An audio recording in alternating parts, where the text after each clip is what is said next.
I pledge allegiance to the flag of the United States of America and to the republic for which it stands, one nation, under God, indivisible, with liberty and justice for all.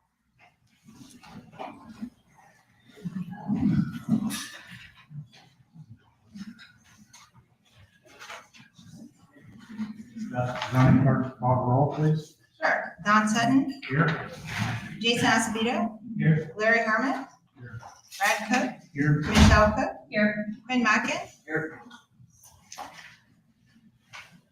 Thank you. and Jessica Kingsley, sorry, here. Okay, go ahead. I would ask everyone to please make sure you signed in when you came in. If you didn't, make sure you do that this evening. First item of business is to approve the minutes from May 20th, 2024. Ask if the board has had a chance to review the minutes. If so, do I have a motion to approve? I make a motion to approve minutes from dated May 20th, 2024. Do I have a second?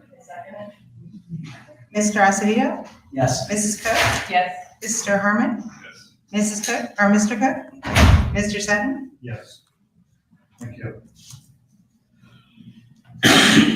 Now I would ask that anyone that intends to speak or give testimony will be sworn in.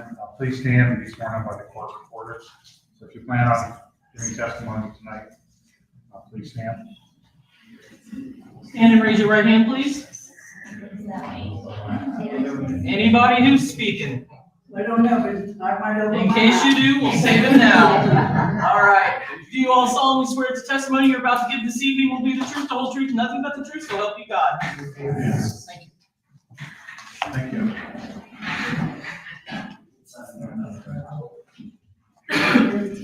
Our first application this evening is PZA 24-008. Request by Shantiana. Thank you. 3066 Howard Farms Drive, Delaware, Ohio 43015. The applicant is requesting a variance encroaching 2 feet on the required 15 feet side yard setback to build a third car garage in the subdivision known as Howard Farms. Would ask the zoning clerk to read the exhibits in the file. you said 008, right? Is that the one we're doing the first? Okay, the original file exhibits, Exhibit 1, application for 2-foot side yard setback variance to build third car garage for, I'm not sure how to pronounce how is it? For Chait, 3066 Howard Drive, lot 2361, Delaware, Ohio, 43015. 4 pages, filed 5/28 of 2024. Exhibit 2, property information for parcel 418-310-16-002-000, 3066 Howard Drive, lot 2361, submitted with application filed 5/28 of 2024. Exhibit 3, application for approval from the homeowner HOA exterior improvements of Howard Farms, dated 5/21 of 2024, 1 page, submitted with application filed 5/28 of 2024. Exhibit 4, plat plan without the garage and plat plan with the garage outlined in red, 3066 Howard Drive, lot 2361, 2 pages, submitted with application filed 5/28 of 2024. Exhibit 5, aerial view of the property showing the side yard setbacks, 1 page, submitted with application filed 5/28 of 2024. Exhibit 6, 3 colored pictures of the garage addition with specs and color, 3 pages, submitted with application filed 5/28 of 2024. Exhibit 7, plat plan showing neighbor's lot that shows 21.8 inches from their exterior wall to their property line, 1 page, submitted with application filed 5/28 of 2024. Exhibit 8, 2 color pictures of the home, 3066 Howard Drive, lot 2361, in Howard Farms, submitted with application filed 5/28 of 2024. Exhibit 9, 1 color picture showing neighbors that have 3 car garages built when the homes, spec homes in Howard Farms, submitted with application file 5/28 of 2024. Exhibit 10, 3 letters of support for the third car for Mr. McCarla, submitted with application file 5/28 2024. And the zoning office exhibits.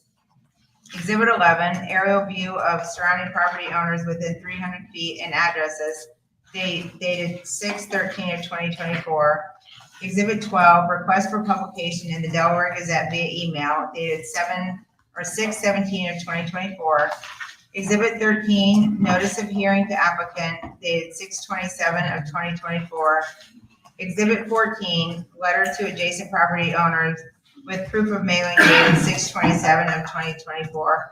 And the final exhibit 15, proof of publication in the Delaware Gazette dated 6/26 of 2024. Thank you, Lisa. So BZA number 24-008 is an application for an area variance in the zoning district R4.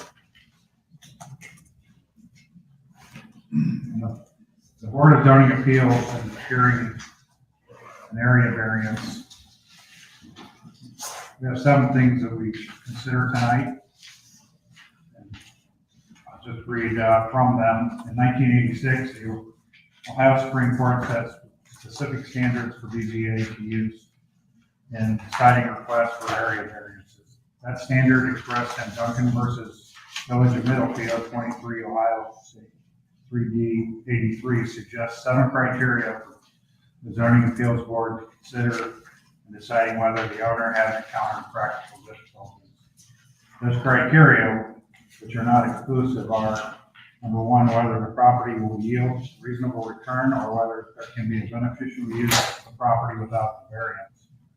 Whether the variance is substantial, whether the essential character of the neighborhood would be substantially altered or adjoining property suffer substantial detriment, whether the variance would adversely affect the delivery of governmental services, whether the property owner purchased the property with the knowledge of the zoning restriction, whether the problem can be solved by some other manner other than granting a variance. Number 7, whether the variance preserves the spirit and intent of the zoning requirements and whether substantial justice would be done by granting this variance.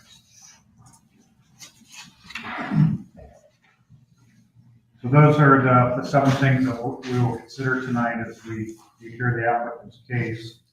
I would ask if you could please stand and state your name for the court reporter. My name is Chaitanya Macharla. And if you could just walk us briefly through your application and why you have this request before us. Yes, sir. So when we purchased the house, we built the house. We got a 2 feet. We got a 2-car garage, and now we would like to have a 3-car garage. And we have elderly parents visiting us all the time, and ingress and egress from the cars from the smaller garage is really limited. So we would like to build a 3rd-car garage. And for the 3rd-car garage, we currently have a setback of 15 feet. That would only mean we would have 8 feet with the current approval. I would like to get that to 10 feet so that I can park the car inside and out, inside and take it out, and also my elderly relatives can open the car doors and egress or ingress more comfortably, without which it would be really hard for them to do so.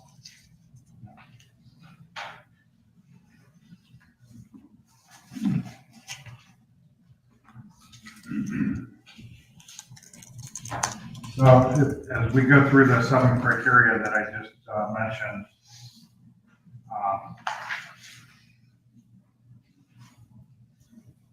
I guess I would start with which exhibit shows what you're planning to build. There should be a lot map. I don't see an exhibit number on this. Yes, that shows the Exhibit number 5. So you're asking to go. You have a minimum side yard setback of 15 feet.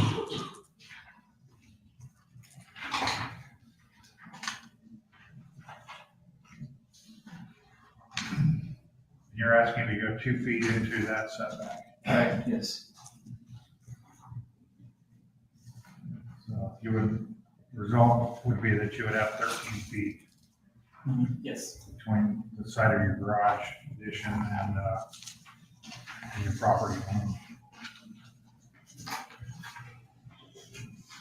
Questions from the board on this exhibit? Or other questions about? Looks like you just need it for the actual physical structure, the driveway is not encroaching on. Correct.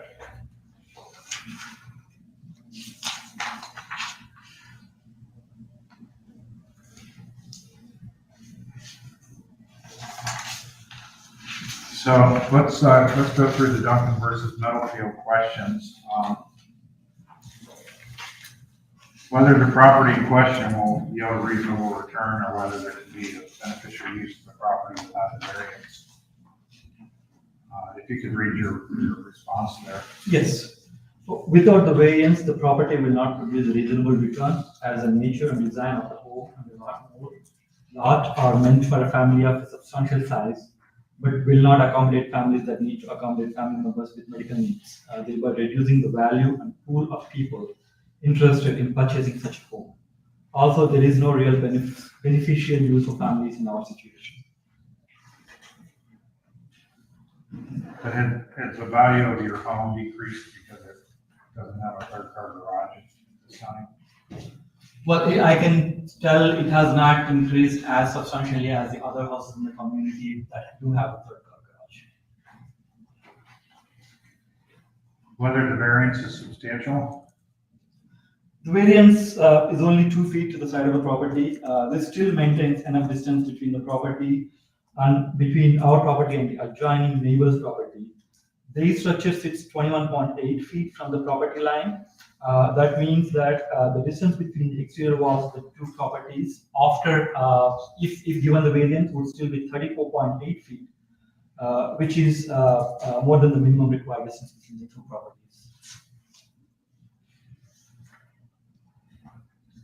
Whether the essential character of the neighborhood would be substantially altered or adjoining properties suffer substantial detriment? There will not be any substantial alterations as the variance is requested to build a standard garage extension. Many properties in the subdivision have extended garages. There is also no substantial detriment to the adjoining properties as this will not affect them in any way or manner. Also enclosed, please find the supporting letter from my neighbor on the side which the garage extension will be built.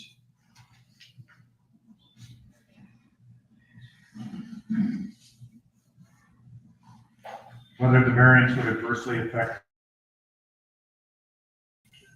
The variance will not affect the delivery of governmental services in any way or form.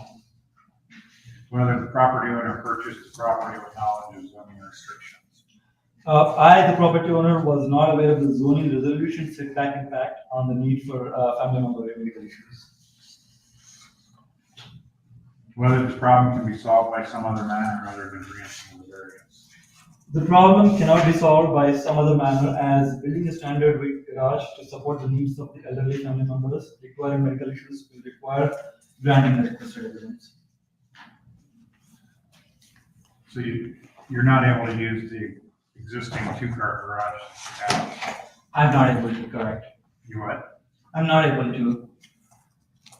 I have a lot of, as every other house owner has, I have tools like snow blowers, lawn mowers, and other such things. And even if I could park 2 cars into the same garage, it would be really, really tight. I would not have any door to space to open.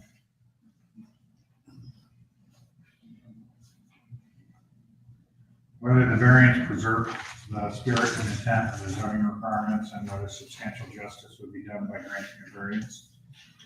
The spirit and intent of the zoning resolution setback is to provide a buffer of 15 feet from the lot so that any structures on 2 adjacent lots will be no closer than 30 feet. As provided above, there will be 35 feet, it should be 34.8 feet between structures of the variance granted. Substantial justice will be done by granting this variance because family members with medical needs that require more room to enter and exit vehicles in a safe manner and in a safe area.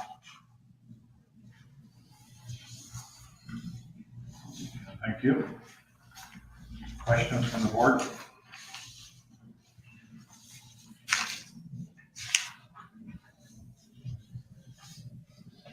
What's the address of the property that's closest to this extension? That would be the one on my left side. I can give you. That would be 3082 Howard Farms Drive. Did you say 3082? Yes, sir.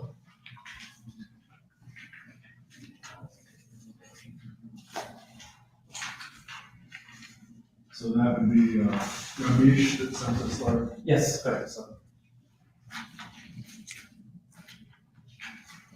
Are there questions from anyone in attendance this evening about this application? Concerns?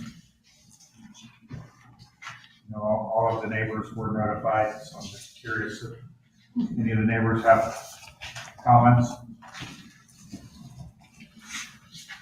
I'm neighbor, I'm fine with it. I'm Ron Mason. If you would please stand Oh, I'm and sorry. say your name. Were you sworn in earlier? I was not. Raise your right hand. Do you solemnly swear the testimony you're about to give is the truth, whole truth, and nothing but the truth, so help you God? Thank you. Name and address, please. Ron Mason, 3040 Howard Farms Road. I'm his neighbor on the, if you're looking at his house, on the right, and so I'm perfectly fine. And what is behind your various properties? What's back here? What's in your backyard? Oh, there's going to be more houses. And those are far enough back, there's not utility lines, ravine, something that needs some sort of service that would require access between the two homes? No, not that I know of.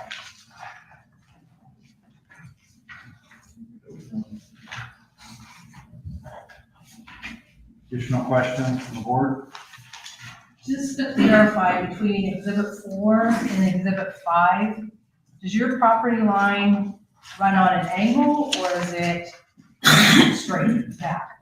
So that you wouldn't need more of a variance to the front and back. And I think it's maybe, in exhibit 5, the property line kind of looks as if like it's an angle, and I don't know if that's just when the black line was drawn on that photograph. Okay, yes, that's the, So is your lot pie shaped or is it? it's a rectangle. Rectangle, okay, I just wanted to verify that, because that could impact the variance. Yes, yes. Understood. Exhibit 6 has. I just because of the picture, Yes. I just wanted to verify. So, I think for the board to consider, we're at a motion. Number one, whether the property will yield reasonable return. We're not decreasing the value of the property if we vote against this, or if we vote for it. I'm not sure that question was really answered. You know, the home is still the same as when it was purchased. It probably has the same value at this point. Probably the biggest question is whether this is a substantial variance. So if somebody is purchasing a house in the community, my house would be less valuable compared to the other houses because they all have 3-car garages and I would only have 2-car garage. That's desirable. But your home is still the approximately same value as what it was when you bought it as a 2-car garage home. I have not checked the current prices, but I would assume so. So the question number 2 is whether the variance is substantial. Our core zoning requirements require a 15-foot side yard setback. The request is to go 2 feet into that. That's debatable whether that's substantial or not. That's probably the main thing that we need to decide tonight. Most of the other items, I think they would answered those questions. Discussion by the board? My reaction is, I don't think it's 100% necessary. You can put a shed in and move tools and you bought it the way it is. But on the plus side, I don't look at it as a serious variance. If your neighbors, particularly the one adjacent to that work, approve it, it doesn't look like a problem to me. So if you didn't have that supporting information, or if you had a neighbor that was concerned, then I'm not sure what you'd expect about it. That's just, I'd have to agree that there are other alternatives. You could reduce the number of items, you could find alternate locations to store those items, but also it is not a major variance. And I don't know if there's another way, unless just reducing and doing a bump out on the side for your storage, not actually adding a whole garage unit. If it was at least going to be that 15 foot. Could be a possibility. Yes, so I mean, it's still going to be very tight with only 2-car garage because it would still need ingress and egress for the elderly parents is a serious problem for me, serious concern for me. So I would like to make sure they have enough space for them.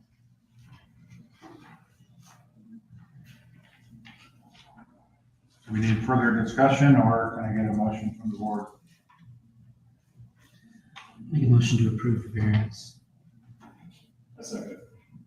And is that as depicted in the drawing, the structure, not the whole way down the property line? So I would need that to include that the variance, or the approval would only be granted on the measurements provided on the application, within the application. And there was that notation about impacting drainage, and I can't read that. It's like grades, changing grade, et cetera, et cetera. So there is a notation on the application for exterior improvements. That is standard language that the HO approves. So I make a motion to approve BZA 24008 as submitted, according to the exhibits provided. And I feel so. Mr. Acevedo? Yes. Mr. Harmon? Yes. Mrs. Cook? Yes. Mr. Cook? Yes. Mr. Sutton? Yes. Thank you for coming in tonight. The BZA application 4-008 passed. Thank you very much. Submitted. Thank you. I'll ask our next applicant to come up and give the board just a few minutes to review the next case.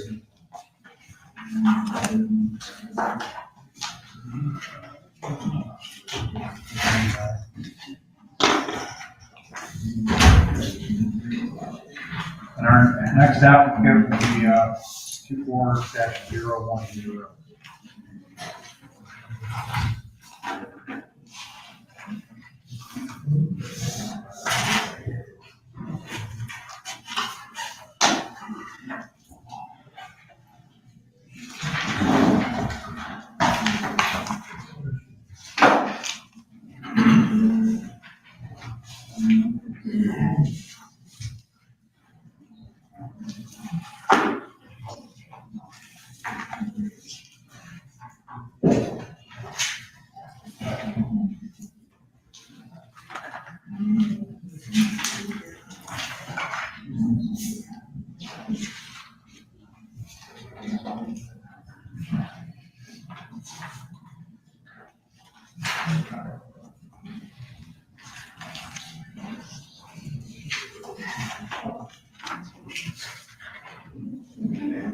Our next applicant is BZA 24-010, request by Theodore N. 5790 Roseland Drive, City, Ohio 43021. The applicant is requesting a variance for 40 feet and requires 80 feet in the rear yard setback to build a new home.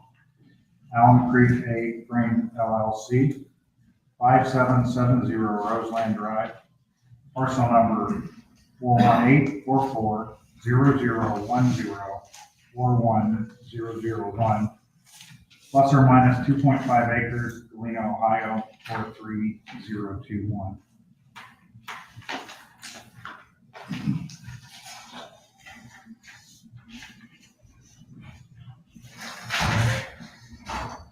So as I read, our next applicant is asking for conditional use.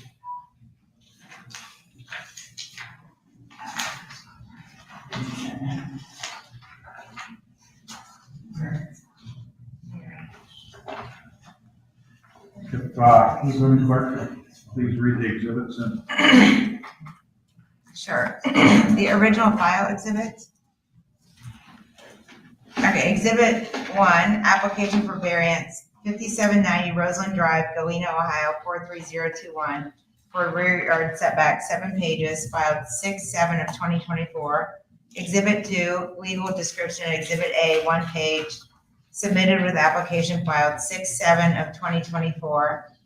Exhibit 3, 11 by 17 colored site plan, 5770 Roseland Drive, dated 4/26/2024, 2 pages, submitted with application filed 6/7 of 2024. Exhibit 4, 11 by 17 colored pictures of Galena Estate House, dated 6/5 of 2024, 2 pages, submitted with application filed 6/7 of 2024. Exhibit 5, address of parcels within 300 feet, 2 pages, submitted with application filed 6/7 of 2024. Exhibit 6, letter to Theodore Lynn and Min Young from the Delaware Public Health District regarding mound system, dated April 22nd, 2024, 11 pages, submitted with application filed 6/7 of 2024. Exhibit 7, example of sign to put at Township Hall, Fire Station Corner, and at the parcel submitted with application filed 6/7 of 2024. And the zoning office exhibits. Exhibit 8, aerial view of surrounding property owners within 300 feet and addresses, dated 6/13 of 2024. Exhibit 9, request for publication in the Delaware Gazette via email, dated 6/17 of 2024. Exhibit 10, notice of hearing to applicant, dated 6/27 of 2024. Exhibit 11, letter to adjacent property owners with proof of mailing, dated 6/27 of 2024. And the final exhibit, Exhibit 12, proof of publication in the Delaware Gazette, dated 6/26 of 2024. Thank you. And I have to correct myself, I earlier stated we were looking at a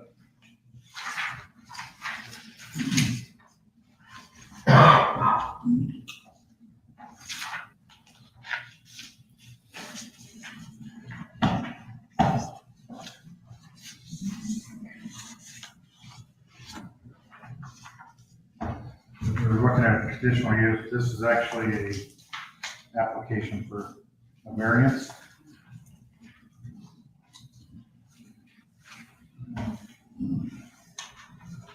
I did read this earlier, but we'll read this again for this application as well. When we're considering an area variance, in 1986, the Ohio Supreme Court set specific standards and BZA to use in deciding requests for area variances. That standard expressed in Duncan versus Middlefield, Village of Middlefield, 23, last date 3D83, suggests 7 criteria for zoning appeal boards to consider in deciding whether the owner has encountered practical difficulties. Those criteria, which are not exclusive, are whether the property will yield reasonable return or whether there can be a beneficial use of the property without a variance. Number 2, whether the variance is substantial. Number 3, whether the essential character of the neighborhood would be substantially altered or adjoining properties suffer a substantial detriment. Number 4, whether the variance would adversely affect the delivery of governmental services. Number 5, whether the property owner purchased the property with knowledge of the zoning restrictions.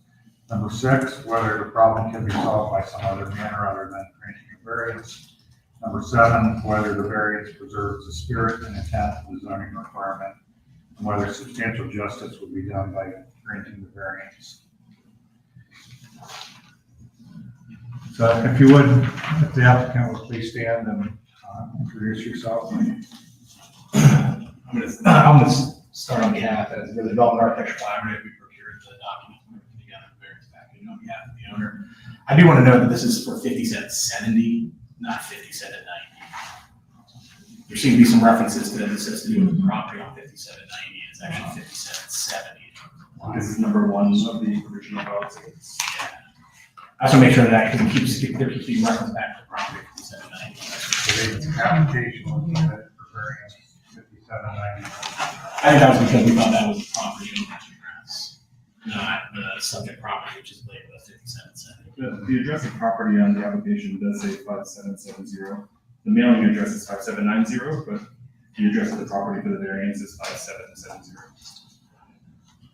Just call it out on the application. I just want to make sure that's clear. I apologize. It does say both in the legal notice.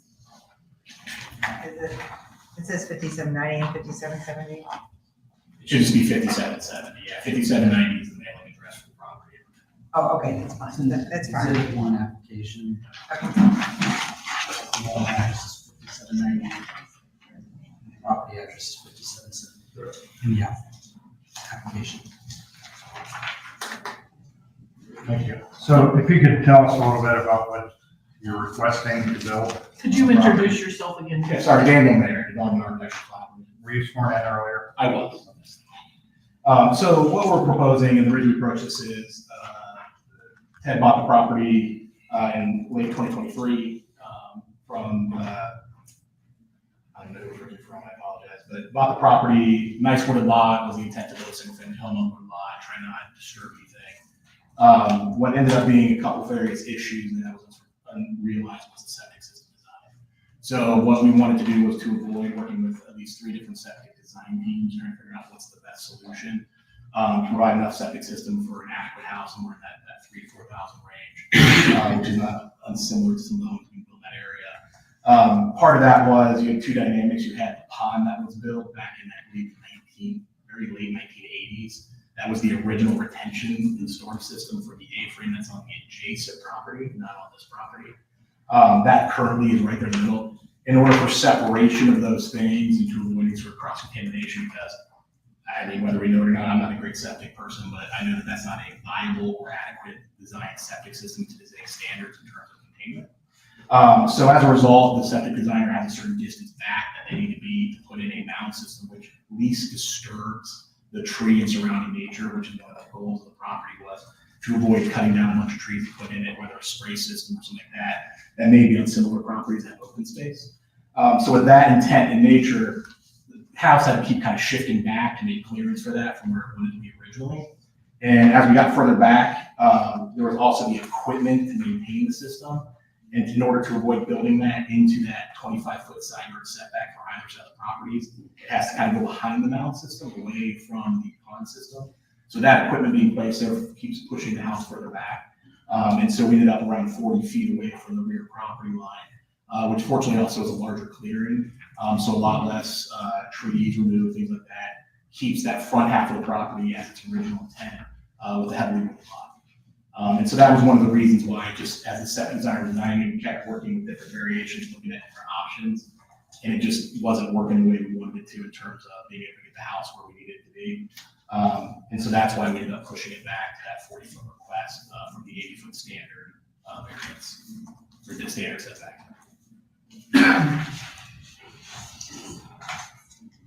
So when the property was purchased, is this a vacant lot? It's a vacant lot as it is today. And It was split in 2022. It was originally one single parcel prior to the current owner, Bert, buying it. It was split in 2022. So you're looking at building 2 houses on the. We're currently focused on the primary residence. We're looking at whether or not we add a second mother-in-law suite, but that's still being debated. The big focus is to look at just the primary residence. But in this application, are you applying for 1 house or 2 houses? We're just applying for the variance for the main house. And the main house will be at the back of the property? Correct. That's the large scale house. Yeah.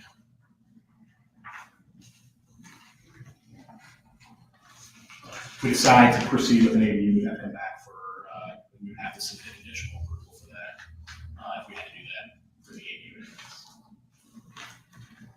we're just again focused on that. The ADU being there is to some degree not necessarily impacting the request for variance. The second design system unfortunately doesn't get any smaller. So if you just built one house at the front of the property, wouldn't that? You could, but again, it's just, there is some repurposing of that land. If you look at the site plan, there is some scraping that has to occur in some area to be used for part of that septic system. And the septic design had to really work through the system to kind of make it work in terms of having that with the limitations of that existing old septic system, well, retention pond, I guess, if you want to call it. And so they have, if you see, there's some back line there where it's that septic zone, that they're actually having to keep vacant and not put a house there. So that would restrict the ability to build a reasonable sized home, single-family home residence in that lot. That's why it started to kind of go, originally wanted to just be behind the pond. And that was the goal originally, but then it just kept moving its lows, like way back, and we started to figure out the need of the septic system to be able to handle it. My understanding of when discussing with the septic designer. Please oh, stand sorry. there. Sorry, my name is Theodore Lin, so I'm the property owner with my wife. So I think that the area A, my understanding is that for the septic designers, they need to have like a backup area in case the system, the location of the mound would ever fail, so that's why there's also that section A at the front of the lot. Basically, it's like an emergency leach field. Is septic the only choice you have? Yeah, I don't think there's public sanitary. You can't cut in Africa or? No, I don't think anyone in that area has any. No, I think the whole area. But off of 3Bs and K, What's that? off of 3Bs and K, that Rosalind comes in on. Yeah, There are subdivisions there that are. so we have to go all the way down Brooklyn to tap into that sanitary system. So we probably have to seek easements all the way through that process. That would be a question for you. Is that correct? There isn't any, it's close to that, just, Jerry, and I do agree. There isn't any sewer close to that property. Not there off of 3Bs and K. The next development down, it's probably a quarter of a mile, it's a substantial distance. I believe that every home in that entire area is on septic. A lot of those homes were built, you know, I believe like 15 20, years 30 years ago. ago, yeah. 40 years ago. The original. Okay. So let's look at Duncan versus Middlefield. If you're not granted this variance, whether the property in question will yield reasonable return or whether there could be a beneficial use of the property without variance. Yeah, I think beyond a single family residence, right? That's basically what it's zoned for. And ultimately, like I said, the next result is just going in and starting just to cut down trees to do a spray septic system. That's a little bit of a smaller footprint, which would allow us to house forward, but that would require us to remove trees. And that would kind of take away from kind of the nature of that site, which is one of the reasons why the owner bought it, was the seclusiveness of the tree line. But it could be used as a single family home site. I mean, you'd have to do the septic system. That's what I'm saying. If you built it as a single family home, you would have to demolish a large majority of the trees to put in a spray septic system. So you would be taken away from basically the reason you want. Because the challenge is you're presenting us two homes on the site. If you're telling us you're only gonna build one. Correct. That was more of a planning exercise, but we would have to seek a conditional approval that can be able to do the ADU. So the real big focus is whether or not you can even build a single family. By doing a second home, it leads right into number two, whether the variance is substantial. You're requesting a 40-foot setback, which is half the 8-foot setback that's required in the zoning code. So can you address that? Yeah, and again, it's just that kind of default of moving it back to make way for that septic and clearance system. Because that back lot, I don't believe it's and I honestly don't know enough about that back lot and who owns it, but it's a long, elongated strip that I don't know, even if you put in the setbacks required there, I don't think you can build anything on that lot. before you have the next rear property. So there's an additional almost buffer that's back there that's, I don't know if it was a utility easement that was placed back there, but behind it's pretty large rectangle. Could the primary home be at the front of the property? It could, but you have the issue of the septic design of the leach field component and having that emergency setback. The house that's shown in that ADU is not 800 square feet. So you'd be building a significantly smaller home that would probably not, match the similar sizes of the surrounding neighborhood. Whether the essential character of the neighborhood would be substantially altered or adjoining properties suffer substantial detriment? I'm not aware of that being an issue. We're staying away from the two adjacent lots. We're 25 feet off the road. We're not impeding those. That's a pretty significant side yard setback. And as I said, the rear property that's behind that, I don't know if that's even a buildable lot. It looks like it's utility. You don't know what's behind it? Yeah, it looks like it's a really long running strip, and it might actually extend all the way down. So yes. Just for clarity's sake, on Exhibit 8, which is is this middle property over there? That's correct. Yeah. So it's that long, big rectangle that's behind it. Is what backs it up. So we didn't feel like that would be any sort of a negative impact on that rear property, that in that 40 feet setback.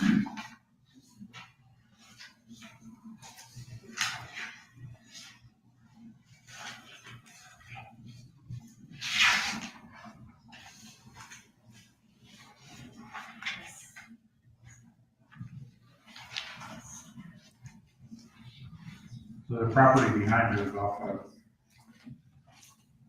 what road is that off of? Yeah, I think it extends all the way to the east, I think. if I'm not mistaken.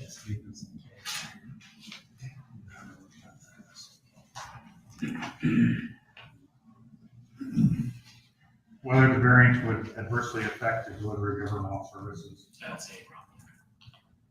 Whether property owner purchased the property with the knowledge of zoning restrictions? Yes, I believe that the zoning restrictions were there, like I said, it was the septic design that, would have been investigated until you purchase the property and start looking at your sanitary options. Whether the problem can be solved by some other manner other than granting an area variance? I mean, the issue would be ultimately removal. It'd be what? It would basically be clearing out space to do a spray system, which would be cut down a significant amount of that tree cover. But the option of putting the house for the second? You can't do, again, you would have to build a much smaller home of 8 to 1,000 square feet, single home, because you need that component for the septic system. The previous question was whether the property owner purchased the property with no knowledge of zoning restrictions. I think that, Yes. we only started the septic design after we bought the property. I don't think that it's common for someone to pay thousands of dollars to get a septic design before we can buy a piece of land.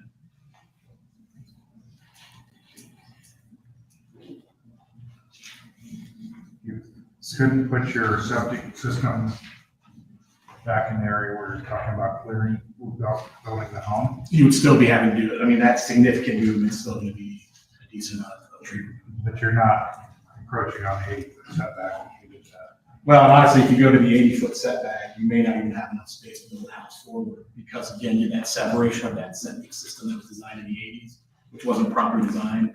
There's significant issues there in terms of soil problems that you're going to run into there, which makes the house a little bit of a stability side.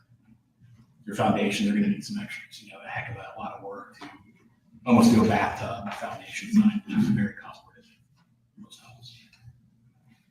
Based on the, when the septic designer was out there, he was taking a lot of soil samples, and where that mound system is, based on that 2.5 acres, that was sort of the only area that he saw feasible to put a mound.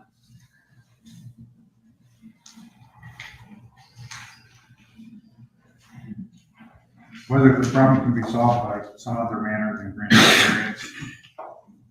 Again, like I said, that would be, you'd have to remove the trees and put in a different system, which is what we would like to avoid, because that was one of the appeals of the property itself, is the tree cover and that screening from the adjacent property.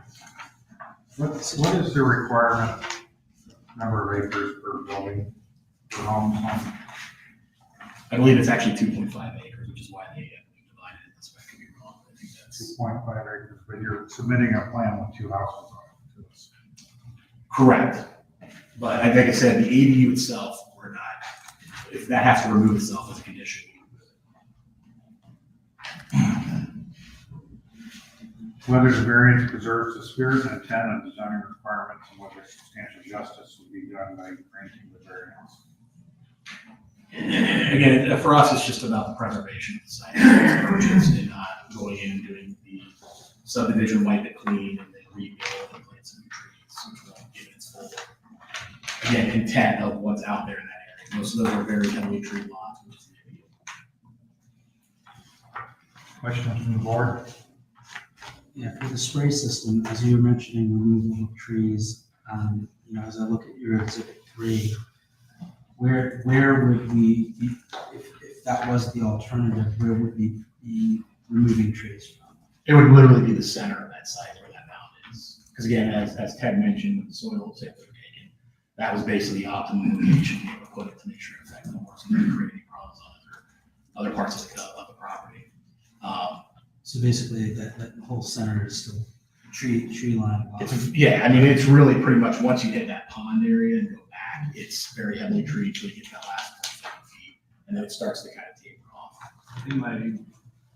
What I told the septic designer was I wanted whatever system is possible that minimizes having to take down, reduce the number of trees that have to be taken down to put in a septic was the instructions given, and it was therefore based on that they suggested a mound system. I think that a leach field is a quite common one, but I think for a leach field, I believe that you have to pretty much take down the entire forest and make it like a big grass field.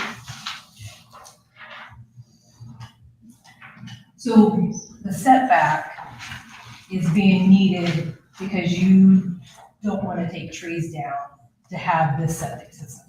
Is that a gist of it? No, for the septic system that's designed for, we don't have to do very much. The mound design allows us to keep the majority of the trees in that area. It's actually, they literally drew it around and surveyed it to avoid the trees as much as possible. If we have to go to a different system, like a spray system or a leach field, we have to clear out, almost, if you can imagine that same square, we have to clear out all those trees. So you'd have a giant clearing in the middle of the property where you have a decent amount of density and natural trees. Okay. Does that answer your question? Backwards. Because my question was, the whole reason for the setback being needed is because you don't want to take trees down. Correct. We don't want to, yeah, that's right. We don't want to basically go there and take all that, density of the trees out of it. Okay. So, yeah. We're trying to avoid that because that's kind of the appeal of this. Is there any structure on this? No, it's just right now. Okay. To make it on, yeah. It's a pond with a, It's, well, The pond is the pond there. is on two different lots. So I think that, again, we bought the property after it had already been split by the previous owner.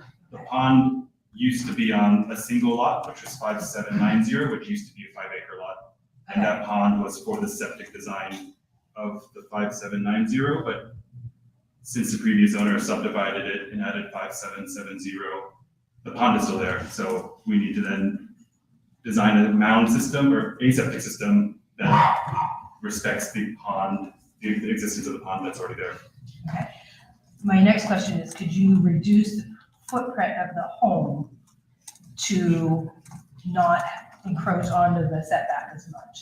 It does not change. I mean, you could reduce the home down. I mean, right now you're talking about a 3,400 square foot range home. You could theoretically reduce the home smaller, but that doesn't, that seems comparable to what you're seeing in new builds in this area, that size, for 3,400 square feet of living. So it's comparable to being built. So yeah, you could theoretically make a smaller house, but again, that's just further kind of deteriorates kind of what the client wanted out of the size of the home to be able to have both a valued property and a future saleable value that's adequate for that 2.5 acres. When we get to it. And with this design, if you're not putting the ADU, are you still going to need septic A? Correct, yeah. It's just because of the way the mound, and again, I apologize, I'm not a septic designer. Okay. So I'm trying to do my best to understand my conversations with that. Yeah, that basically, like Ted was saying, that's almost your emergency leach field. If there's a problem with the mound, they have to have a backup system that can deal with it. It's a big backup location to build a new system if the mound were to ever fail. Yeah. And I think that, again, I'm not a septic expert either. I've been learning this along the way, but I think you ultimately have based on the latest Delaware health codes, you need to have a primary septic, you need to have location for a backup septic site, and then with this property, because you have the pond in the middle, and then, yeah, so because you have the pond, then you need to have the septic location and a backup location, then it really then limits where you can actually build a house. Yeah, if that pond was in there, it'd be allowed. Unfortunately, that system's serving the adjacent property. Believe it or not. That's not even. Oh, so, That's so serving. it is actually still being in use. Yes, that's correct. That's correct. Well, anyway, I think we ended up, we were told that that system, the old pond system, which was built, I think, in the 70s, like that would in no way be allowable today. So earlier this year at the adjacent lot, we did install a new septic, so the pond is no longer where the septic of the adjacent house flows into. Okay. But that's what it was used for initially before the split of the property. Correct, yeah, that's right. I have a question. On exhibit 3, on the area where the septic system is, there's a section that has a large dash lines. And then outside of that, there's a line, smaller dash lines. Is that the boundary of how close you can build to it? That's correct. That they basically want a buffer. They recommend a buffer of that distance. So what is the distance of that buffer to the front face of the house you're wanting to build? But in that space that you're talking about is where all these septic sort of system equipment goes. So your sources and things like Must be that. quite the system, I'm telling you. 2.5 acres to install that thing. I agree. Trust me, like Ted and I have endless conversations, even with the excavator, talking through and going. But it's primarily because, again, the idea of preserving that tree, right? It would be a lot smaller if we just. I believe you'd be surprised how many trees disappeared when they start doing this. Well, and if you go out there with the flags and see where they flagged it, I mean, they literally kept walking it, placed them down to avoid. That's why it's honestly a very peculiar. It's not as simple, just halo or an S. I mean, you can do the mound actually with any design. You can do a straight line if you wanted to. Just getting enough volume. And so they walked it and kept walking, putting flags with the widths to make sure they kind of winded through the trees as much as possible. Are you the property owner for 5790? Yes. Is there a house on that property as well? Yeah. That was the original home when they for this little lot. Other questions from the board? Can the equipment for the septic system go in front?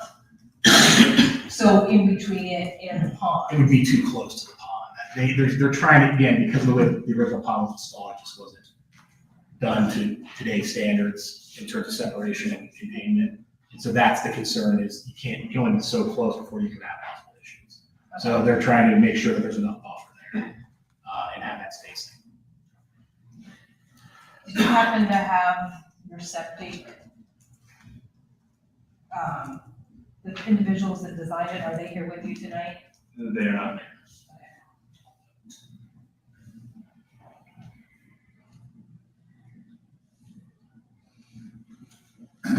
Are there questions from those in the audience? If you do have them or comments, I'm gonna ask you to stand up one at a time and state your name. I'm Jacob Reinhardt. Okay, so anybody who plans on speaking, please stand up now so we can do this again. All right. Raise your right hand. There we go, come on. Anybody who hasn't, if you've already done it, you're good. But if you have not, okay. Do you solemnly swear the testimony you're about to give is truth, whole truth, nothing but the truth, so help you God? Yes. Thank you. Just as a reminder, please speak so we can hear you. Okay. I'm Jacob Reinhardt. I live at 5256 Finch Lane. I was just adding on to a comment. I was viewing the Delaware County Regional Sewer Districts map and just like a parcel down and to the west, that shows that they are proposing a force main there. And I have this open if you wanted to see.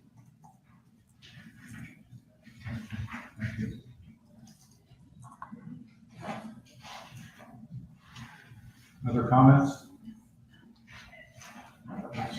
Andy Robinson. Given that the pond that is on both of the properties at this point is no longer functional for the septic system, is filling in that pond an option to be able to relocate the proposed septic system? Maybe, I've not looked at that as an option. I mean, the pond, as far as I know, has been there for decades, so I don't know if having to that limited pond. I'm just thinking, so the I impact think is that there borne is- by you and not by the other property owners surrounding. We all have to go. We don't break down 5887 Roseland Drive. I just want to make a comment about the pond. The pond has not been there today. Bobak, the previous owner of the property, a couple hours ago, I mean, the township's got all those records. He dug that pond. We treated a motorcycle to a buddy that had an excavator, and he dug that pond without permit. So I can assure you, you will have no record of a request for zoning permission to build that pond. And when that pond was built, it hit the septic system. And I do believe the Delaware County Health Department condemned that property for a period of time. I believe it did have to be repaired prior to the purchase. So that pond has only been there for 6 years, 8 years. Over 11 years. It has not been, and it was not part of the original septic system. Next, Bill, you wanna go? please state your name, please. You mind, I just wanted to address our attorney, You tell us your name, please. Philip Towns. I'm his neighbor. 5700 Roseland Drive. And I've got several issues that I want to address, but I know everybody else on Roseland Drive wants to address them as well. So I may not hit all of it. This is nothing about the character of Mr. Lynn. Upstanding, outstanding young man, an entrepreneur, trying to flip a piece of property to make some money. He currently owns both of those rectangular pieces of property, which were originally 1 5-acre parcel that Mr. Rowe platted out when he designed Roseland Drive, not with the intention of replatting any of those. If you look at Roseland Drive, every piece of property is 2 to 5 acres.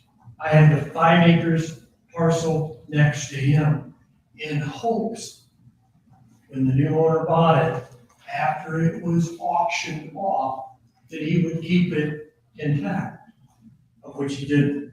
So some of my points are concern for a non-resident landowner, which he is. He does not live there. He's never lived there. He never has any intention of living there. I've got a half a dozen people that have lived at Roseland for 40 years, right here in this room. They're gonna speak for themselves. But this would make such a dramatic change in Roseland Drive. If you look at that current map, it would make such a dramatic change in everything. In the woodlands, when it comes to a septic system, houses, mound systems, roads, and it has already created a separate problem that I'm dealing with the soil and water EPA with right now of drainage, excessive drainage onto my property. But he's a non-resident landowner, and our biggest concern is his plans for all of these additional buildings. The setback, 40, 80, all of us had to apply by all those setbacks when we built on Roseland Drive with Mr. Rowe and with our zoning department. So why shouldn't he be required to comply with them as well? But every one of us did too. But the dramatic change it is gonna have in adding homes, roads, construction, septic, and everything else. And like you talk about the character of the neighborhood, this is gonna dramatically change the character, the appearance, and the look of Roseland Drive. there's 2.5 acres, and you look at that design, you look at that mountain system, you look at his buildings, you've gotta take literally every tree off that 2.5 acre narrow plat property. It has to be almost devastating. As a matter of fact, I've got this, if you don't mind me approaching the front desk, but there's a couple of them, and I've marked the one there that's my property next to his. That's one of our biggest concerns. Like I said, Mr. Rowe, some of these other people will address how Mr. Rowe intentionally set this up. And our concern now is, as someone that's coming in, developing the property and flipping the property with intent to sell it, you can correct me if I'm wrong, is that he's setting a precedence for every single owner on Roseland Drive to do the same thing. Look at my 5-acre parcel right next to his. I think I'll slice that up into 5 1-acre parcels and build condos on it. Should be noted that he did not separate the parcels. It was already separated prior to voting. It was separated when he bought it, and he did have the foresight to buy both. We were hoping that he would keep it contiguous, keep it intact. And he inherited a house that he had to fix up even further. But this whole development in the back and the number of individual residents that he's building, to include some that don't have his other neighbor address, Steve, these little modular homes that he's putting together, they're all designed on the same thing. He has a business, and he's gonna use these, I know he is, as a model home, as a way of expressing sales towards that business. And that is so contrary, running that type of business on Roseland Drive is so contrary to the intent of all of us that bought a house to get away from high-density suburban development. Thank you. Can I address a few more items here? What's that? Can I address a couple more and then I'll take it over to him? I have a Using lot. the locations modular homes, concerned for placing several septic systems. There's not a modular home on this plan, so I can't talk to you That's about that. We can only talk about what's been There's submitted no in the modular home application. on it. Okay, well, the other one is this concern for the septic system. That is directly next to my house. Directly next to my property and the placement of the road and the drainage. That's gonna have a huge impact on the drainage, the potential flow of the septic or leaching through the property. The offset in the back, we feel should stay the same. It should be denied. And, driving this road and all of this construction through is designated on our regional map as a federal wetland. It's a federal wetlands that we have the Corps of Engineer now studying to determine if in fact, what are the permits required, what is the authorization to be able to build on. And we're just looking Thank at you. a single family home residence being built there. Other comments? Okay, I'm Deborah Williamson, I also live on Roseland Drive. I just had a. Could we get your street address, please? Pardon me? Street address, please? 5735. Thank you. I had a couple of comments. We have a deed, I didn't look for it. Excuse me, but my husband passed away. When I did the time and the energy, I will look for it. But the deed specifically said these lots were not to be split. I don't know who did it. We were not confronted. I never got a letter, I never got a phone call, I got nothing about splitting that lot. The other thing was, he wants to put, okay, the other thing on the deed is the minimum of 2,000 square foot house. How are you gonna put 2 houses on that lot, with the second one being no smaller than a 2,000 square foot house? And then he does have a modular building on the house with the A-frame, supposedly his residence. When I confronted somebody about it, they told me it was like a, what's that storage thing? A pod. Then I find out it's not a pod. And then he bought that A-frame, which he says is his residence address. It turned into an Airbnb. Did anybody on our street get a letter or an email or a confirmation or a question? Hey, what the heck? I mean, do we not exist on that road or what? Thank you. Other comments? I'm Steve, I'm 5800 Rose, and I'm next door to him also. That's a great guy. As far as the A-frame goes, on the other side, you guys approved it, there's these other apartments behind the A-frame. But we're afraid that's gonna turn to Airbnbs. The A-frame's Airbnbs, parties there twice a week. The main lot, the property behind the property he wants to build on, that's a 10-acre lot.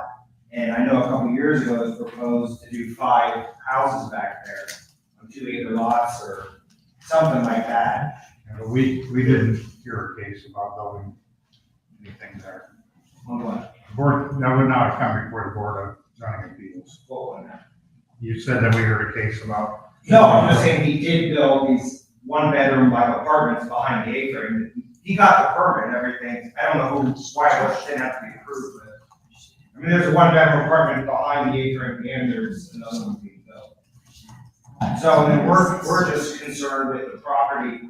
Roseland Drive is a dead end road, and all these people have lived here forever, and it's like a private community.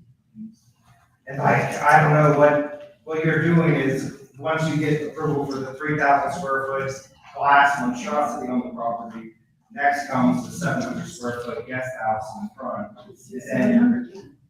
And then you got what? Is it gonna turn into an Airbnb property? Well, I don't care. I mean, if it doesn't, it's still gonna bring, it's just a whole different vibe on the street. Like, it's not what Roseland Drive is, and I feel bad having come up and say that, because I know you're in it for an investment. I want you to do well in your investments, I don't want you to do it here. Sir, could you give your name and address again, please? Stephen DeBoer, 5800 Roseland Drive. Steve, what did you say this long property is behind? That's a 10-acre piece of property, and if you look, not on 3D, but on Africa, it connects to another 10-acre piece, and they just, what's the name of that? Rock or something like that? Maple Glen. Maple Glen, they built 1-acre mansions.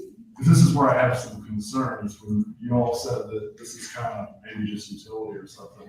I want to know what it is. And if it is developable, that, that variance would be a heck of a lot more impacting than if this was something never developed. It was for sale a year or 2 ago, and I think it got taken off because whoever was in charge of the field across from 3Ds, they were trying to buy the rights to that to try to bring sewer in there or something. So I think they temporarily bought rights and take it off the market. But if it goes back, they're gonna try to sell it as like 5 2-acre lots without. Thank you. Couple more comments here. David Savon, 5875 Roseland Drive. This is more of a, we get asked all the time, can we get feedback from citizens to the board and the commission around the land ownership document? Jerry thankfully sent me a few weeks back. We have information about farming residential around bed and breakfast use. There's maybe 1 bed and breakfast in our township. There's 15 to 20 Airbnbs. I'm asking the zoning commission and group to start to consider what short-term rentals is agreed upon with respect to matching up to matching up to bed and breakfast. Because I can tell you, your bed and breakfast has 8 guests. We're getting a lot more than 8 guests at some of these lots here. I know it has nothing to do with 57, 70, but the comment still stands that I'd like for this committee to look at establishing, codifying, adopting standards for short-term use in the township. We're actually the wrong committee. Well, But I mean- you're just putting in a record that you wanted to have, that the zoning commission considers an update to Because the I can say zoning. the same thing everyone Understood. said already, but there's an underlying festering issue that's coming up, and it's great that people can go invest do that, but it's setting a precedent that we are not presently have any type of opinion about in terms of the township. So I'm asking for you all, whoever you have to, tell me who I have to forward that to, I'm glad you meet with them. Talk to your trustees. Okay. And then go to your zoning commissioner, zoning inspector, to go from there. What we do is, we have the guidelines and we have to make the decisions on the best of what is put before us in the guidelines. Perfect. So before I take any other comments, because I'm gonna stop the comments here shortly. Again, following up what Michelle said.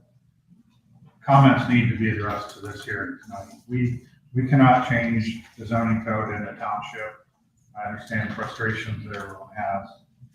We're here to hear an application, this application, and so any comments that you have, please make sure that they bring to this application.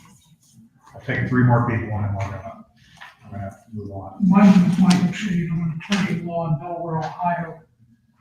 This property is not strange to us. My brother represented Mr. and Mrs. Wright. You got 2 minutes. Okay?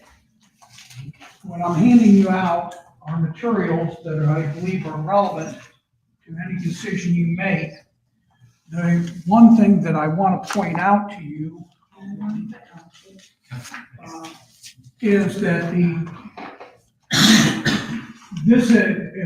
the big, large pictures, there are the federal or the national wild wetlands inventory that shows where it is in the general area. That's the pond, that is the wetland.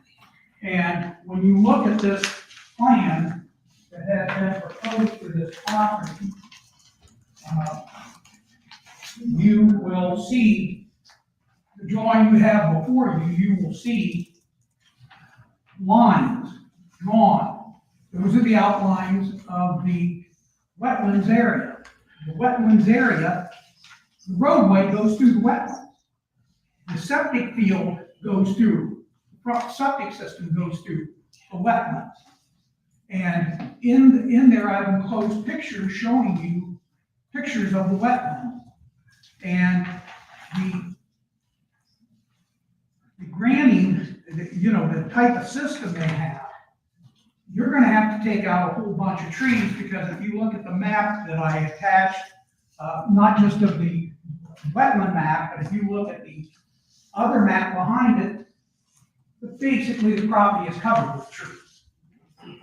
And so there's gonna have to be trees taken down for the house, there's gonna have to be trees taken down for the other matters. When you look at what can be done on this property, and there's nothing wrong with grandparent suites, there's nothing wrong with providing for handicap accessibility for within a family. None of that is wrong. There's also provision within your code that you can buy temporary or housing for people who work on farms. If you look at I put the tax cards in there. 30 seconds. Okay, the tax cards are that this is not agricultural use ground. It's never been agricultural use ground. And that eliminates one, building one, a separate building. Then the grandparents' suite has to be somebody, by your code, has to be somebody that is in bloodline. It can't be somebody that is extraneous to that. Just a comment, the applicant is not in front of us to request an additional. It's for the. I understand, but it was on the drawing. Thank you. I got two more comments. One. I'm Mary Ann, I live at 5417 Roseland Drive here in Eaton. We've been there for 9 years. First of all, I want to compliment the work that you have done on the new house. It's awesome, it's made our road very nice, and I appreciate that. But to circle back on the septic system, we had a party the other week, and we had numerous people at our house, and we actually rented a porta john because we did not want to stress our septic system. And in the event that this house is being for Airbnb use, I can only imagine the septic system that would be needed for the constant use of the septic system. Yeah, so anyway, just keep that in mind as well when considering. One more comment. Okay, got a couple questions here. One, we're hoping that there isn't gonna be a. Name and address, please. Amber Hawkins, 5887 First Drive. One, I would ask for it to just be tabled and not be completed tonight, because I think a lot of us need a little bit more information to go with this. A lot of them here, longtime homeowners, we've been on the street, what, 2 years? We bought the road home. 20, yeah, we bought the roads home to people who developed this whole street. So, concentrating on what he is asking for on his property. If it is really rated federal wetlands, can this really be done on it? 2, I'm assuming this is a mound system, that's what this is representing on this drawing. From what I understand about mound systems, you can't have trees growing on it. You can't have deep-rooted items. You can have grasses, flowers, things like that. So that means you have to wipe out all of the trees to do that. You actually don't have, that's one of the reasons the mound's above ground, is so you don't have to go down and upset the root system, so you can go around things. Okay, so, but for this road, all of the trees have to go. For the home, trees have to go. And what Phil and Betty, who are directly impacted by this mostly, did state in support of them, they are at the very back of their lot. They bought that lot, like we have all bought lots on this street for privacy, to get out among nature, not have your neighbor looking in your house or in your back windows. Where they are situated, where this house would be proposed to be, they're looking directly into the back of their home. They no longer will have any privacy whatsoever. So the question is why can't the home be moved forward towards the pond, and this septic system be located behind it? That will shift them away from their home, keep the privacy, it will keep the nature of the street. I mean, we can deal with that little proposal up front later at a different time. So why does it have to be with this particular layout?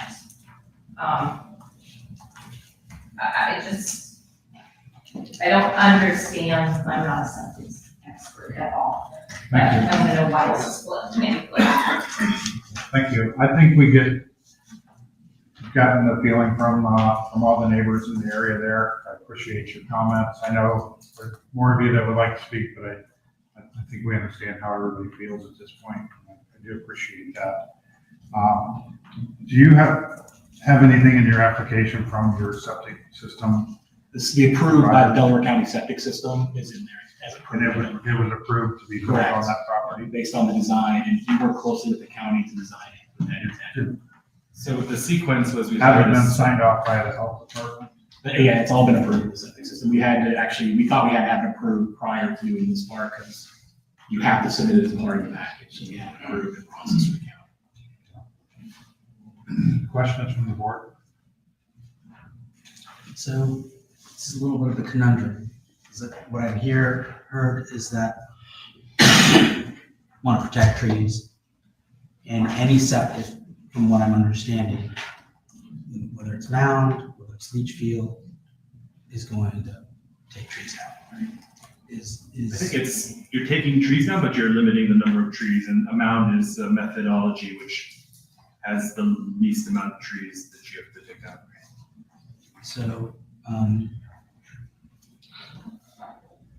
So again, the question, basically there are alternatives to the mound, right? Could do leach field, could potentially do other things as well. From what I understand, again, I'm no expert in septic as well, but at least from my understanding of the discussion, that there are viable potential options that could be explored as well. So, just a comment. What is the frontage of the property on Roseland Drive? It's 100, almost 170 feet. What's that? Almost 170 feet, 169.5.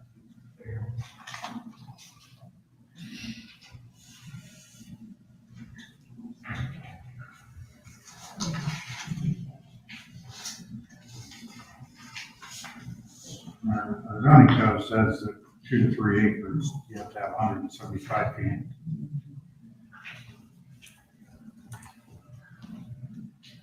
I understand whenever that parcel was divided, then probably did look at that zoning code. That is for FR1, you do need 150 feet, or in this case, 175 feet for one building on that property. So I'm gonna go back and go through Guthrie versus Middlefield unless there's any other questions. So this is how the board needs to make our decision this evening. Whether the property in question would yield a reasonable return or whether there can be a beneficial use of the property without the variance. The application that you submitted has 2 houses on the property.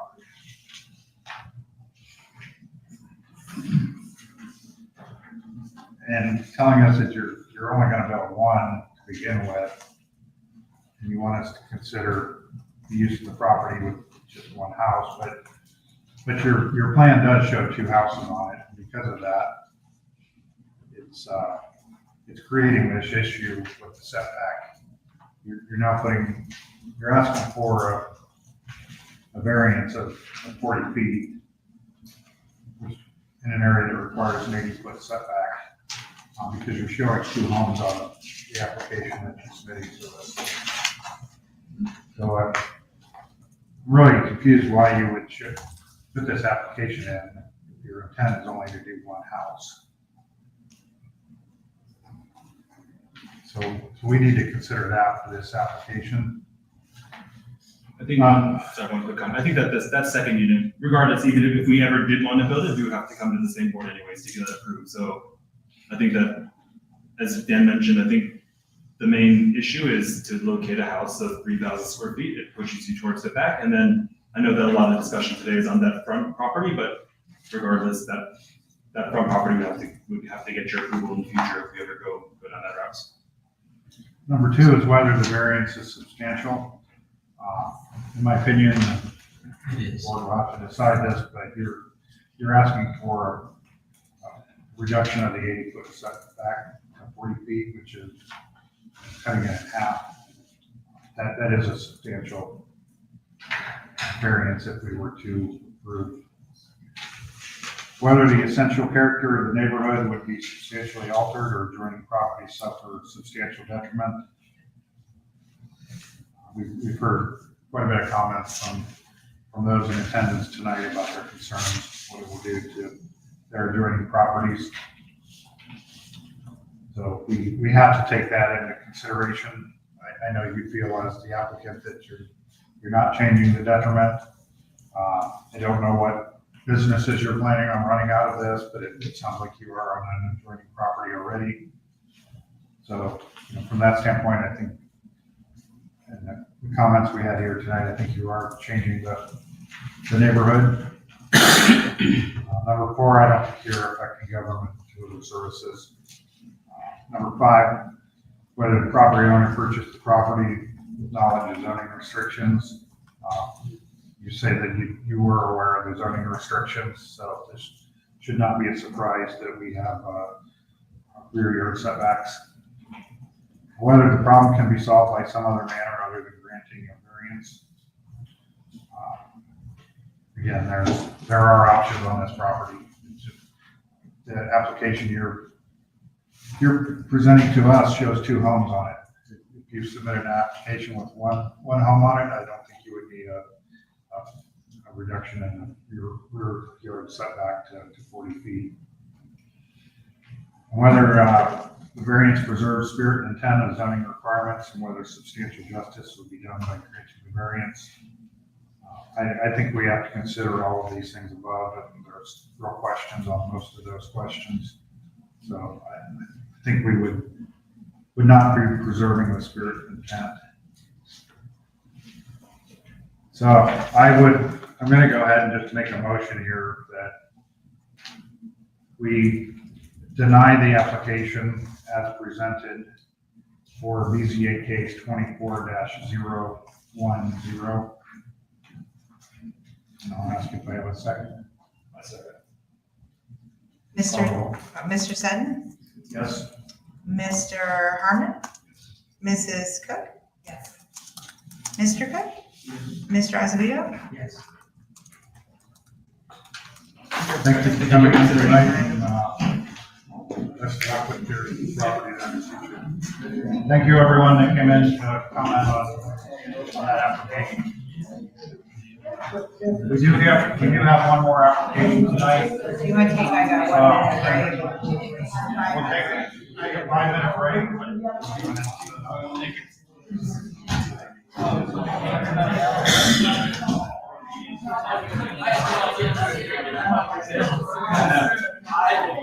I was shocked.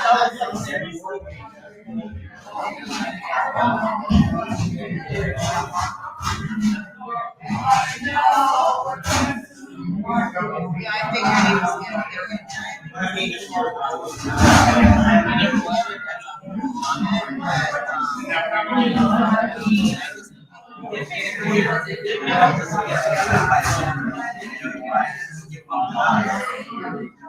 As far as the road frontage, we could probably. Sure, the last one is that. You know that pond that we just moved the house close? We're not gonna.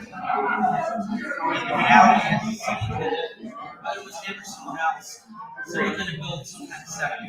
Right? And if we build the house in front like everyone else, right? Usually we have.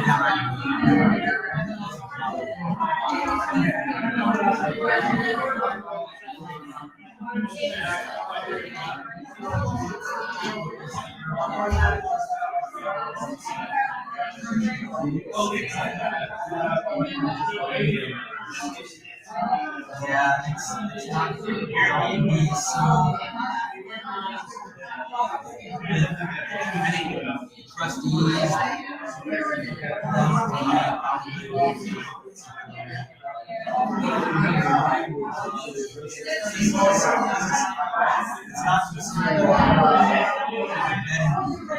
That's how Airbnb is.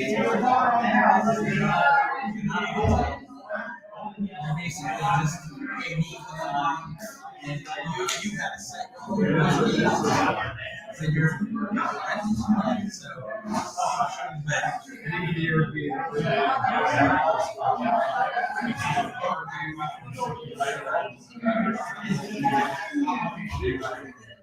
I think that just needs to be very specific.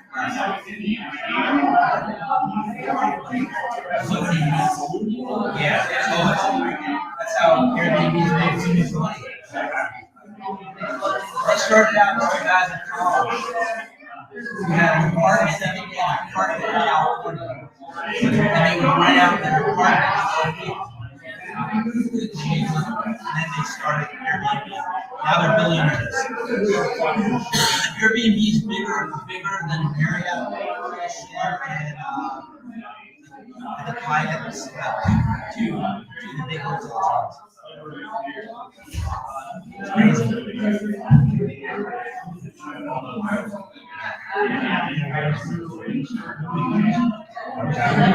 This one, that should be the worst of it. And then there's this one, wait, this is the one I thought was gonna be the problem.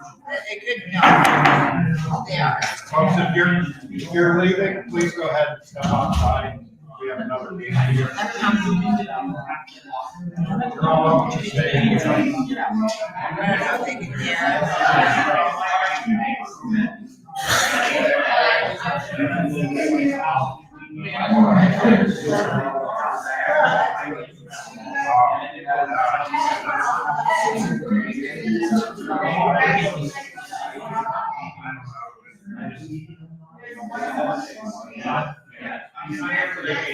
Sorry.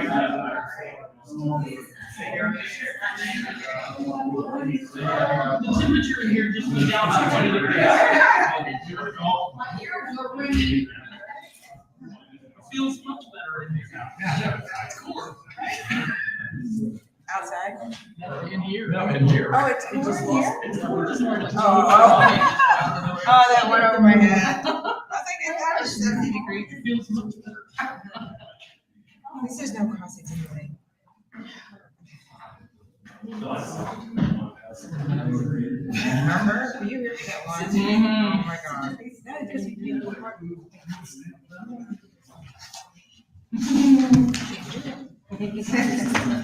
First time ever, we can. Okay. Thank you, everyone, for coming tonight. go ahead and continue on with our third application, which is BZA-009, request by Cheshire Mills LLC, 7034 Africa Road, Toledo, Ohio, 43021.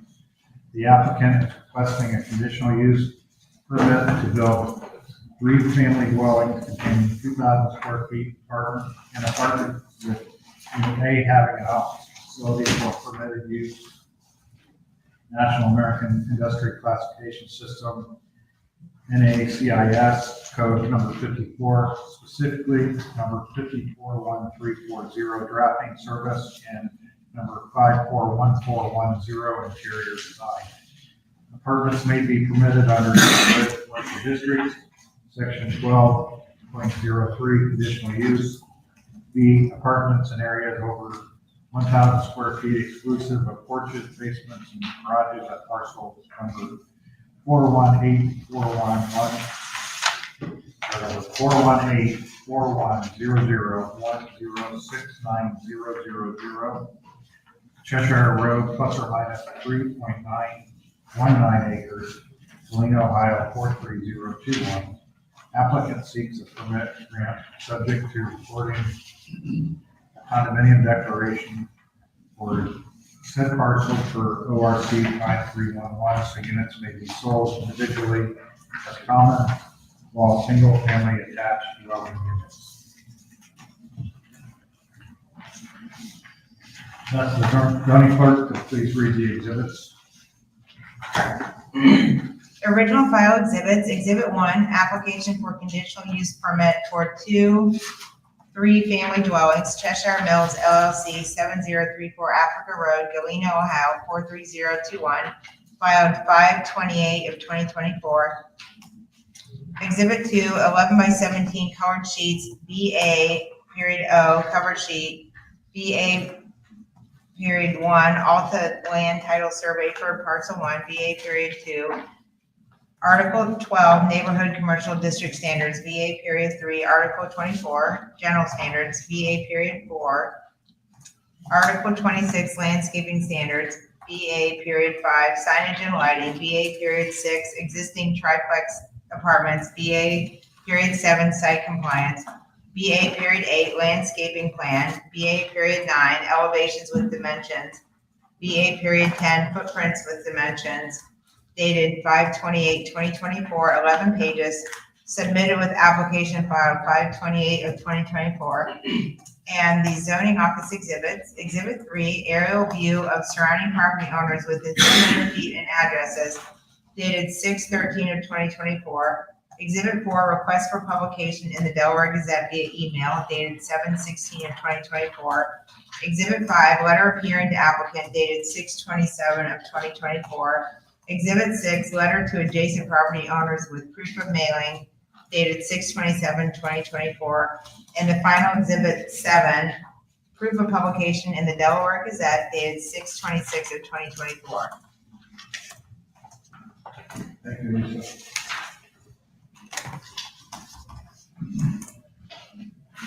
Would ask the applicant to please stand and state your name and address for the court reporter.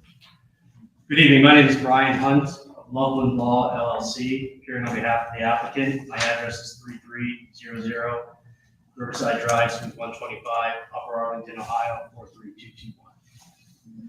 Thank you. Thank you. Could you go ahead and just give us an overview of your application? Sure. So I'd just like to start with a little history. We previously explored the option of developing this site as a planned development following the standards of the OCPUD that overlays this property. The plan that was originally proposed took roughly 11 acres, of which this site is a part, and divided it into 3 sub-areas. One consisting of upwards of 45 residential dwelling units, one consisting of active and passive open space, recreational amenities open to the public, and private amenities and facilities, and a third area consisting of a mix of permitted commercial uses and additional residential uses if allowed.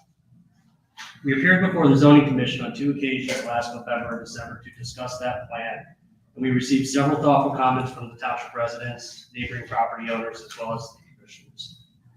Since then, we have gone back and reconsidered what other options might be available for this site. Now, under the current zoning classification of the neighborhood commercial district, There are several commercial activities, including offices, machinery repair, and restaurants that are permitted as of right, and no special approvals are necessary so long as the project complies with all of the development standards contained in your resolution. But along with these permitted commercial uses, we would also like to explore the potential of this site being benefited by residential use. In the neighborhood commercial district, apartments are conditionally permitted, and so we are here this evening requesting a conditional use permit to allow apartments on this site. We believe that given the nature of what is being proposed in the surrounding area, as well as the recommended residential use of this area provided in your comprehensive plan, that a conditional use permit allowing for apartments on this site is appropriate and meets all the elements necessary for approval that are listed in section 32.07 of the resolution. So with that, John Burke of D'Angelo Builders is here, and we're happy to answer any questions. Thank you.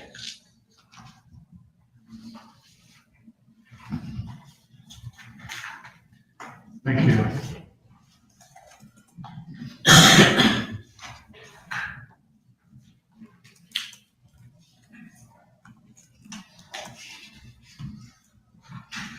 Just a moment here.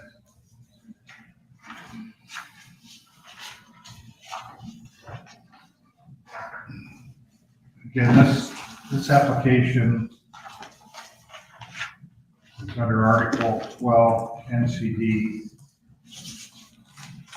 12.03, conditional uses within the zoning district. All uses may be permitted subject to conditions or restrictions imposed by the Board of Zoning Appeals pursuant to provisions of Article 32 of the resolution.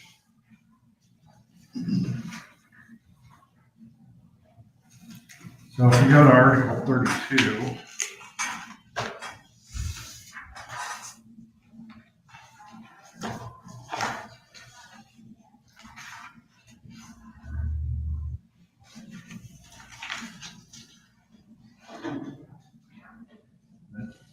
goes through how to apply for your conditional application, your application for conditional use permit.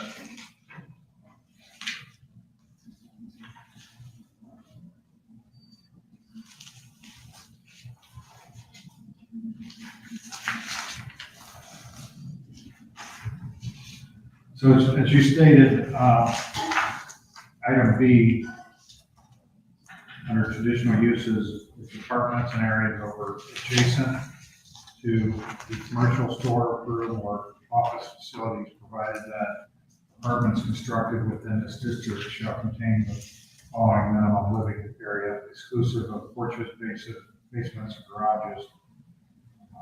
One unit, one bedroom unit, 800 square feet, two bedroom units, 900 square feet, three or more bedroom units, 1,000 square feet. So that is what you're applying for, is apartments? Yes. My question then is, as I look at Exhibit 2,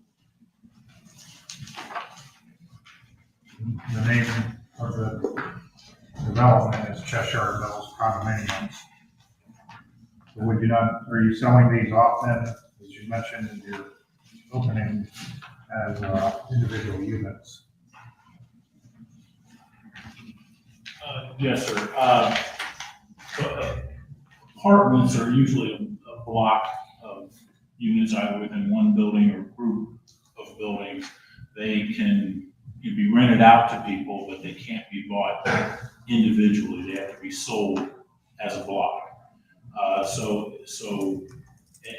Under the conditional use, if we were to sell the entire apartment community, the next buyer would have to come in and ask permission from you to continue using it as an apartment. That's how the code is written. Now, we were asking if we were to convert it to condominiums to where it would be individual owners of each unit and that they could buy and sell them just as you would have been a condominium in any other subdivision. Could we make that permanent so that, we would file the papers making it a condominium, they would be sold as individual, single attached, common dwellings. Would you permit that for us? we already know what we can do within our setbacks. If we were to just do a business use, if we follow the businesses that are allowed and the buildings inside that, and we meet all the other requirements, we would just submit an application and we would be, we would be approved or find out what we need to fix and then get that approved without coming before the board. But the apartments specifically require us to come to you. So we've looked at a couple of options with Mr. Valentine. One being the possibility of doing a restaurant with some apartments above it, which is a much larger building, more intensive use of the site. But until we designed that whole thing, we wouldn't know if we were even allowed to do it. We wanted to start with just the residential field. I think that's what we settled for on the 4 acres, to keep it as a residential field and put in 4 or 5 triplexes ultimately. But our first triplex doesn't require the intensity of increasing the water line, putting in a detention, underground detention system. We could simply put in a detention pond now to handle the load and then increase it as we put something more in use in there. Sir, can we get your name and address and? Sorry, my name's John Burke. I live at 7034 Africa Road. Okay, we just want to confirm you guys were all sworn in. I was, yes. Were you, okay. Were you Yes, I sworn? was. Okay, thank you. And I would just add too that if we're talking about a development being a condominium or not being a condominium, it's just a separate type of ownership. So as John was saying, when you have a building, let's use the triplex, for example, if it's an apartment, then basically you have one person that owns that entire building. The building has to be bought, sold as taxed, so it's 3 units inside. What the condominium concept allows you to do is split up that triplex into 3 separate units, and each unit can be separately paid. But the use is the same. If you were to drive by a triplex, you're not going to know whether it's a condominium or an apartment. No, I understand what you're saying. We're just very limited to BCA, to what we can hear. I didn't know you'd had this property in front of the BZC before. Well, that was for a different. Use. And that's where typically projects like this would start when we get to BZC. As I read through our zoning code, the only thing that we can make a decision on would be apartment usage. And with an application before us for condominiums, it would be sold off individually. And I'm going to open this up to the board for questions, but as I'm reading through our zoning code, it does not give us the ability to take a vote tonight on your application.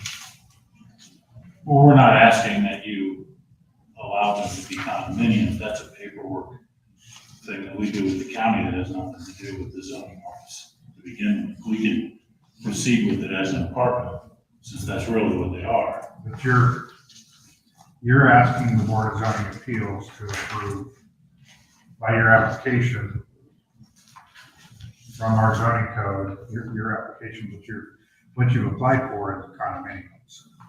And we as the zoning appeals do not have the power to approve a condominium complex. So there is a provision for condominiums in the zoning code. That's correct. We cannot change the zoning code as the Board of Zoning Appeals. We're a quasi judicial board. We have to make our decisions based on the zoning code, and you are correct. There's nothing in here that allows condominiums. And what you're submitting your application for is Cheshire Mill condominiums.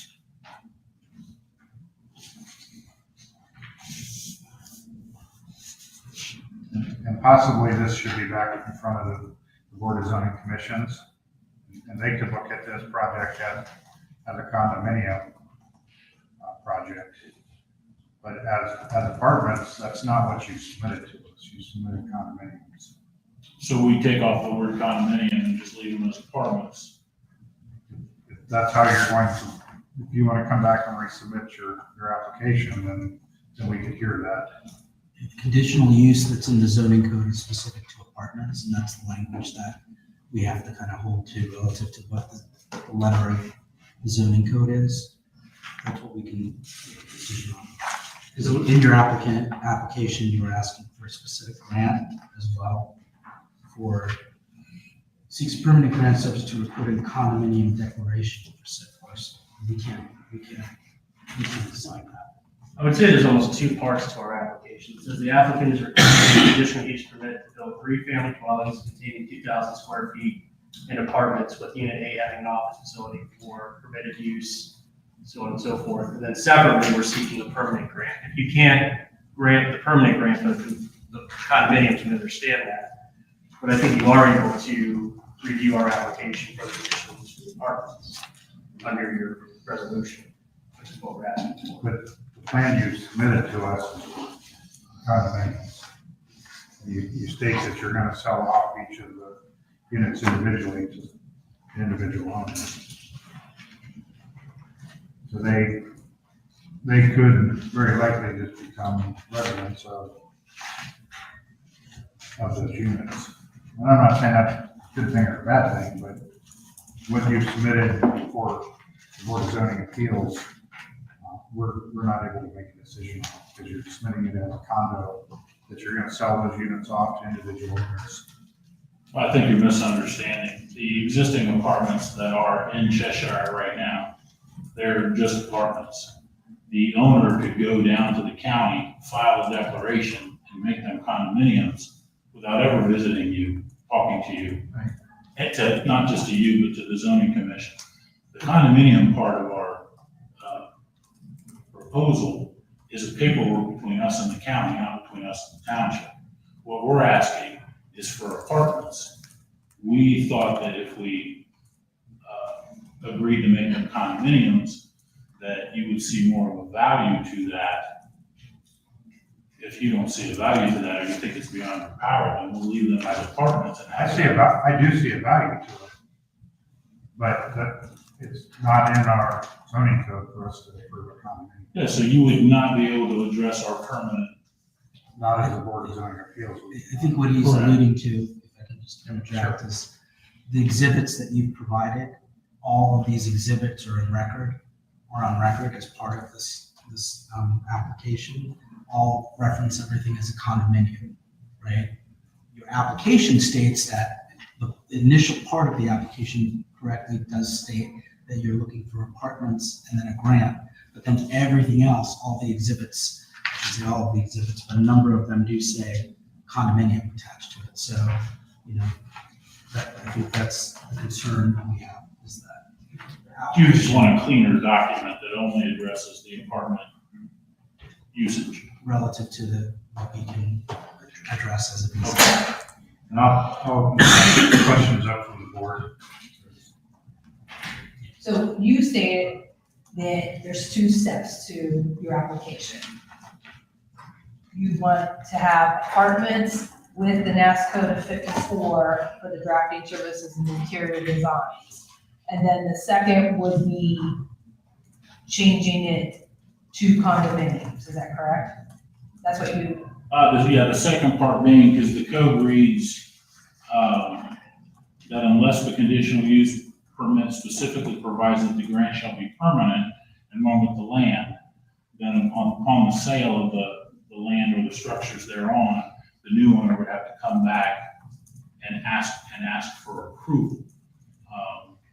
And that's what we would need in this case, because if we or anybody else were to go through and build a triplex and it's approved as an apartment, it doesn't make sense that every time somebody comes in, they should have to reapply for the conditional use for the apartment, because the use is not changing.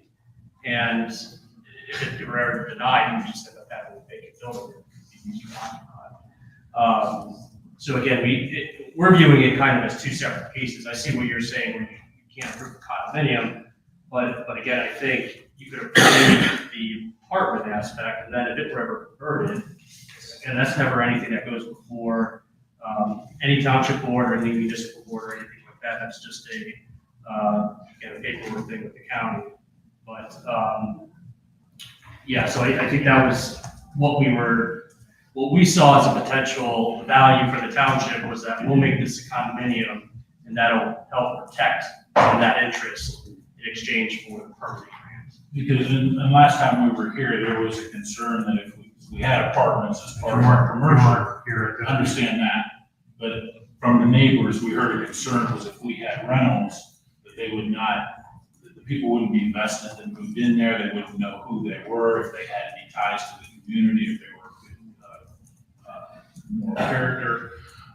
So the idea was, well, if we condominiumized them, we could actually make them, they become more valuable as condominiums, and then the people that buy them have more of an investment in where they're living instead of just being viewed as transient, you know, in nature. We certainly can remove that and, you know, resubmit. The challenge for us as the BZA is, the other part of this is, we approve this, you can go in and build anything you want because there's no design standards coming from this board. There's no design standards From the in the BZC, NCD. from the BZC, they would look at design standards that, you know, been put forth in our zoning, in our build-out plans for the township. The NCD doesn't address This that. board does not oversee anything, you know, street trees or signage, lighting, all of those different things. What was the result of the meetings with the zoning commission? We ended up pulling our application. We felt the use was too intense, what we were trying to do.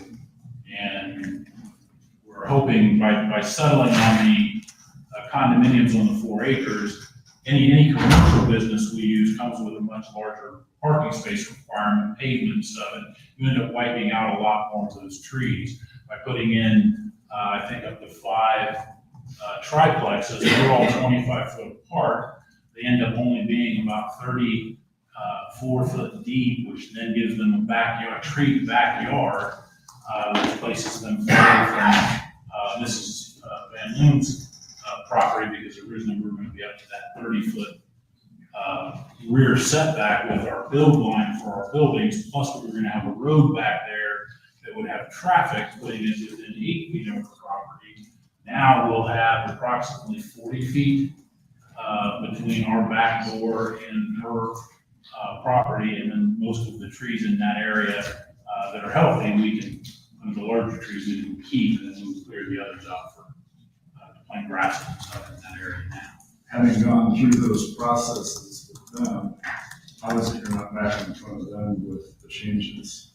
During that process, I was told that if I wanted to avoid the feedback that we were getting back from the neighbors, if I just colored within the lines of the NCD, then I wouldn't have this problem. If I wanted to build a car wash right now, as long as it's 100 feet back, 130 foot back from Cheshire, and 100 feet from East Street, 25 feet from our shared property line, and 30 feet from Van Loon's property, anything I build inside of there, as long as it's not over 35 feet tall, is allowed. And I don't have to ask permission for it. If I can tell you that the business is one of those listed that's allowed, then that is allowed. If I don't put a sign bigger than 10 square feet, I don't have to apply for a sign permit, because that's how the code reads. And I do have to do the landscaping and the fencing, and the roads that we need to get there, and deal with retention and the trees. But nothing about the architectural features of the building is in the NCD standards. The OCPUD standards, however, does address that, but we're no longer applying for the OCPUD.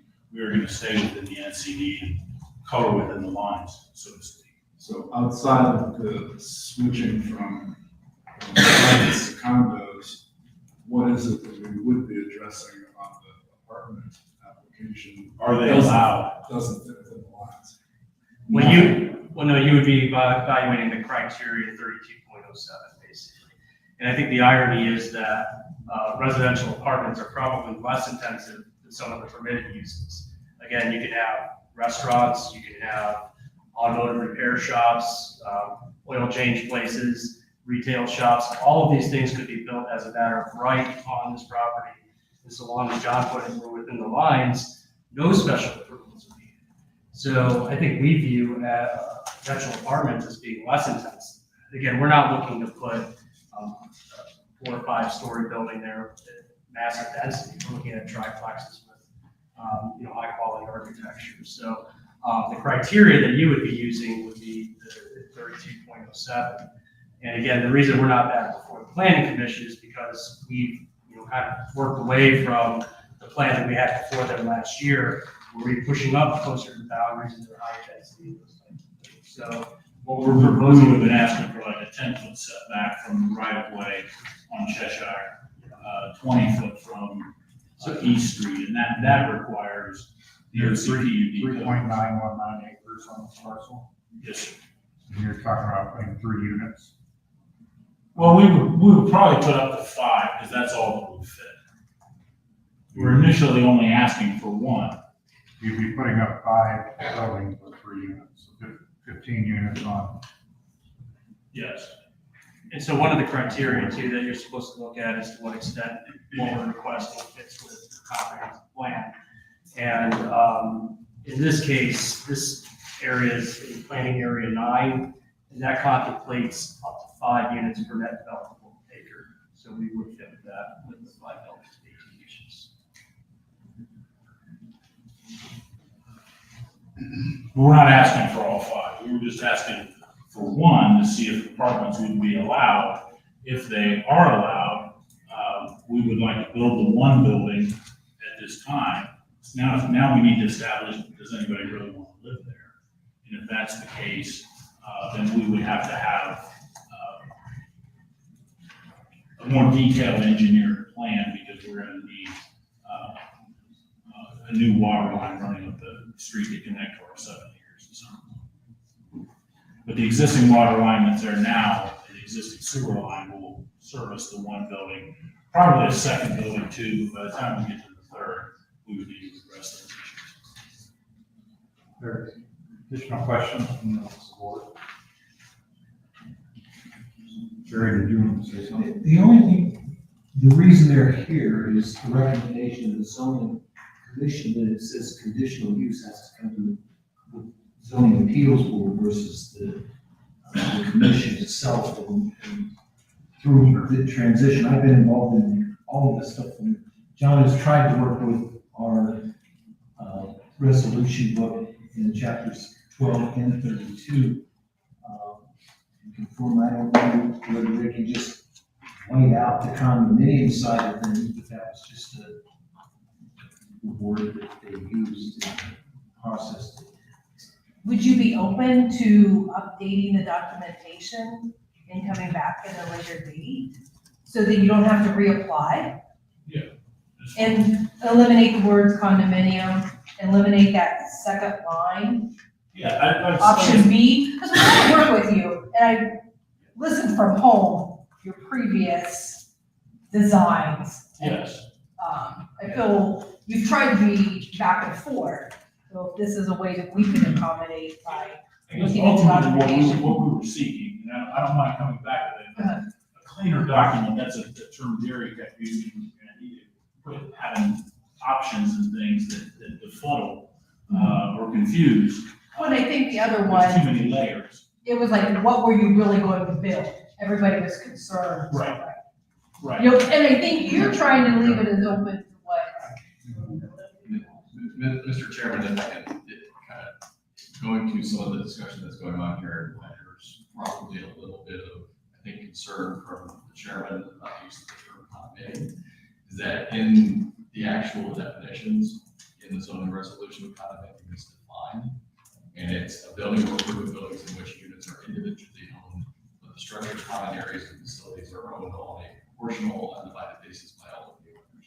So if you are having, in the traditional understanding of the condominium complex, what I'm understanding from your application, if I'm following that, and I would best not do it in detail, but you're not going to have that common area that's owned by the individual residents of the. Actually, we would. Well, but that's where I'm saying it's a specifically defined term in that conflicts with what the general definition and understanding of apartments is, and I think that's what the conflict is. So it's the difference between someone who's renting versus someone who's owning. And I think to your guys' point, if you clean up that application to make that clearer, Sure. I think that's probably something the board would appreciate, so that there's a better delineation between ownership versus, if I'm understanding the comments. Because we just don't have the power to, by the zoning code to approve a condominium. Sure. So if we were to table this meeting tonight, the one thing that I think we'll need to solve with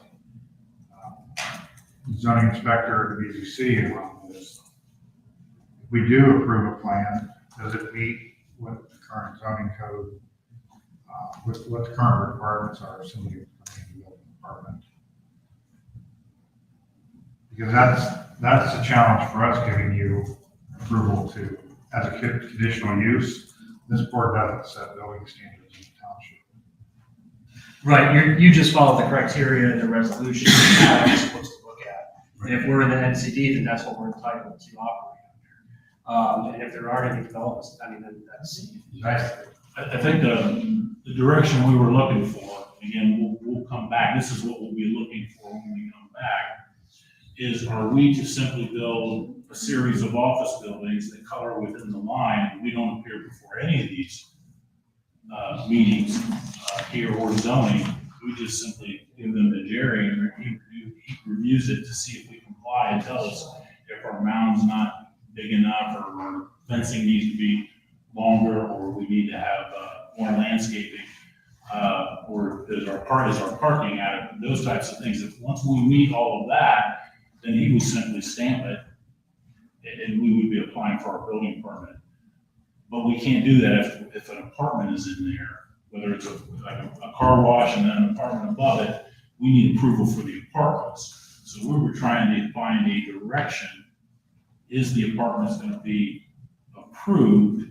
Otherwise, this building is not the one we'll end up building, but we would prefer to have a pure residential area on that strip, because that does preserve those trees. And I think it ties in with the existing character a little bit better, so the neighbors, even though they wouldn't have a say in the commercial we were going to build, hopefully we'll be happy with what we've come up with.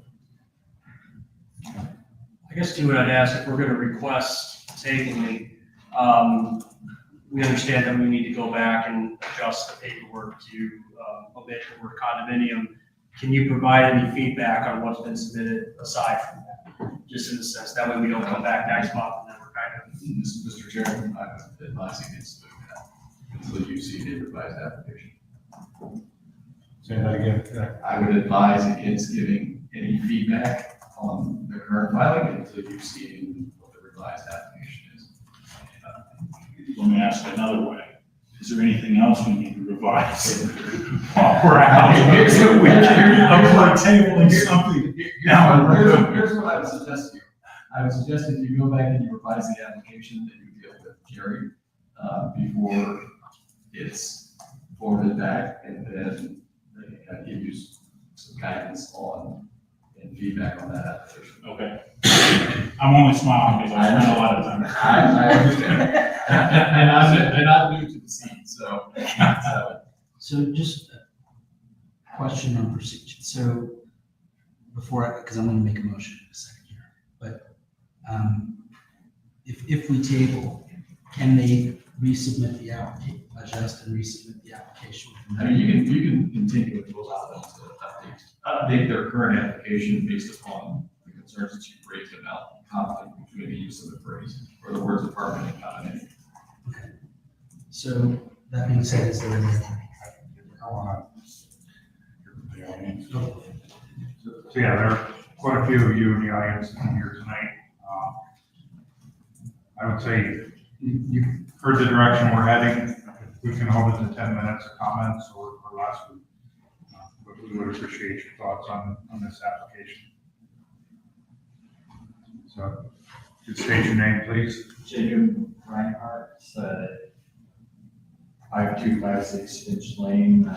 I just had like a general comment, the landscape. I was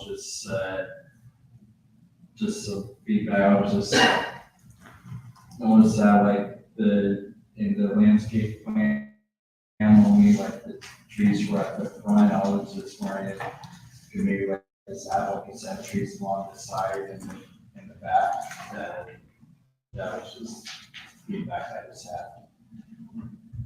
Sure. Carly, Road 5441, Cheshire Road. When you presented your plan before, there was going to be retail on the first floor and then apartments. So is this just now no retail and just living spaces? Yes. So, and when you say triplex, you mean each building then has 3 units? Yes, And right now you're asking for just one? one 3-unit building. Okay, and then, what are the dimensions of that? It's 90 foot, 8 inches long. Yeah, I have to look at And then you're thinking eventually you want to ask for 30. five of these, correct? Yeah, 38 feet. So we'll say 40 feet deep out to out. And that's in a 66-foot envelope. So we would have a 26-foot backyard plus the 30 to the property line. So we would actually have a 40 or a 56-foot backyard. So you're asking. Facing south. Okay, you're just asking for one right now. But eventually you'll probably be thinking you're going to be asking for 5 of them. Five would fit with the current 25-foot spacing and then still leave us, I think 75 feet or so for an open detention pond, so that we can catch all the overflow. So that would be 15 individual units then. 15 total, yeah, 15 total units, 305, yes. Okay. Just a comment on, in that area, Cheshire Village, right now, there's some other activities going on outside of this. But what John mentioned, which is really important, is the water availability. The fire code requires like 1,000 gallons per minute. Yes. And there is. That requires a 6-inch line, and we only have 4. 6 to 8, there's only 4 there now, so they have to. I think the applicant's trying to make a return on investment, start that and work progress over the next period of time. So I suggested, just comparing, John, go to you guys to get it started. That's what this was all about. Additional comments? State your name. Jeff Long, 21667. Abandoned property, but this. Last survey showed that he was on her property. Yes, sir. He claims he cannot. Well, I found out that I was mistaken. We got a new survey? Yes, we got a new survey, but we are also 30 feet away from that property line, so. Property line is property line, regardless of how far you're away. Well, I understood, but being 6 feet away, I think we would have cut right into one of the edges, and now that's not even a concern. That's not something we're gonna be doing, so we can certainly locate it, and if it's, 3 feet to the left or 3 feet to the right, it's not gonna hurt what we're trying to do, because we're far enough away now that those errors aren't going to affect the building. The 3-foot error on my original application would have wiped out a row of parking, or would have made the building 4 feet smaller. So it had a much more bigger impact. But I did find out after we left that meeting, that my surveyor had apparently used one eye when he was out there the first time. And this is a new updated survey that they gave us back in December when we purchased the property, and it should be correct. But again, if it turns out that they're still off, it's not going to impact what we're doing because we're so far away from the setbacks. We can certainly adjust and address. I totally understand that answer, but the problem was if she decided to sell the property, then that survey is going to show that you own 6 foot of that. That's what the other survey did. Well, I've come to find out that the surveyors make a lot of errors, and they tend to reconcile that at the closing tables. There's the subdivision that backs up to our 7 acres. there's somewhere between 2 to 6 inches of error that goes back through there. And again, if we're 30, 40 feet away, that doesn't concern me as much.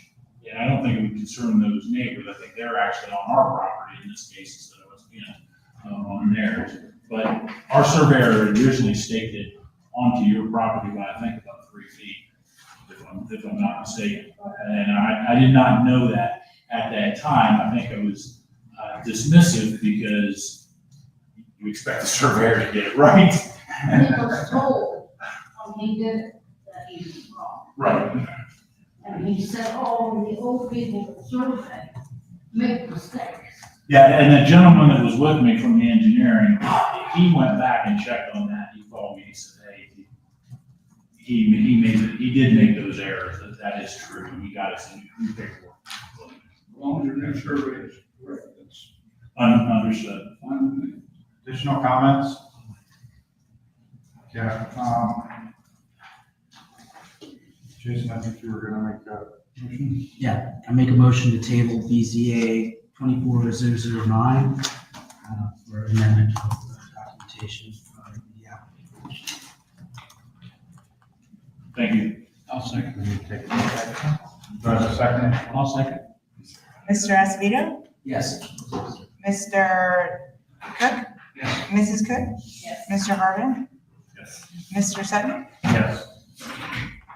Thank you all for coming tonight. Have a good evening. Thank you. Usually adjourned.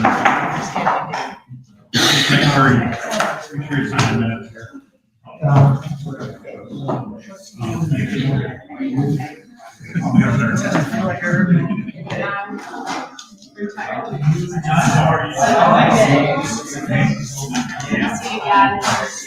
These people don't know they have the law.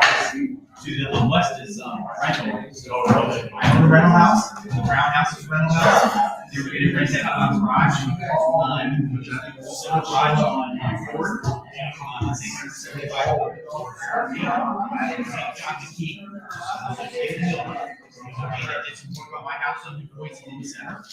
I recognize you, so I stopped and I said, he says, yeah, I said you're right. 5 years ago.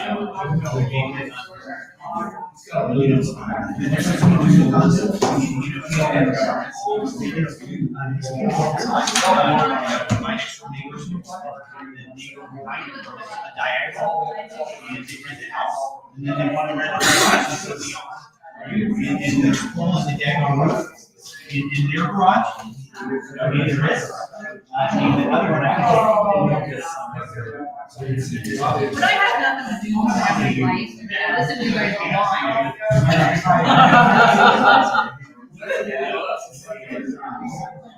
Jason's out. Maybe for my business.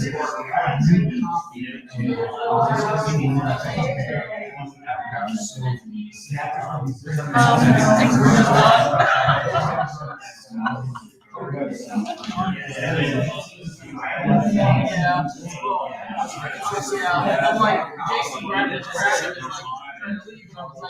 are we done? Should we decide on when the next meeting is? Yeah.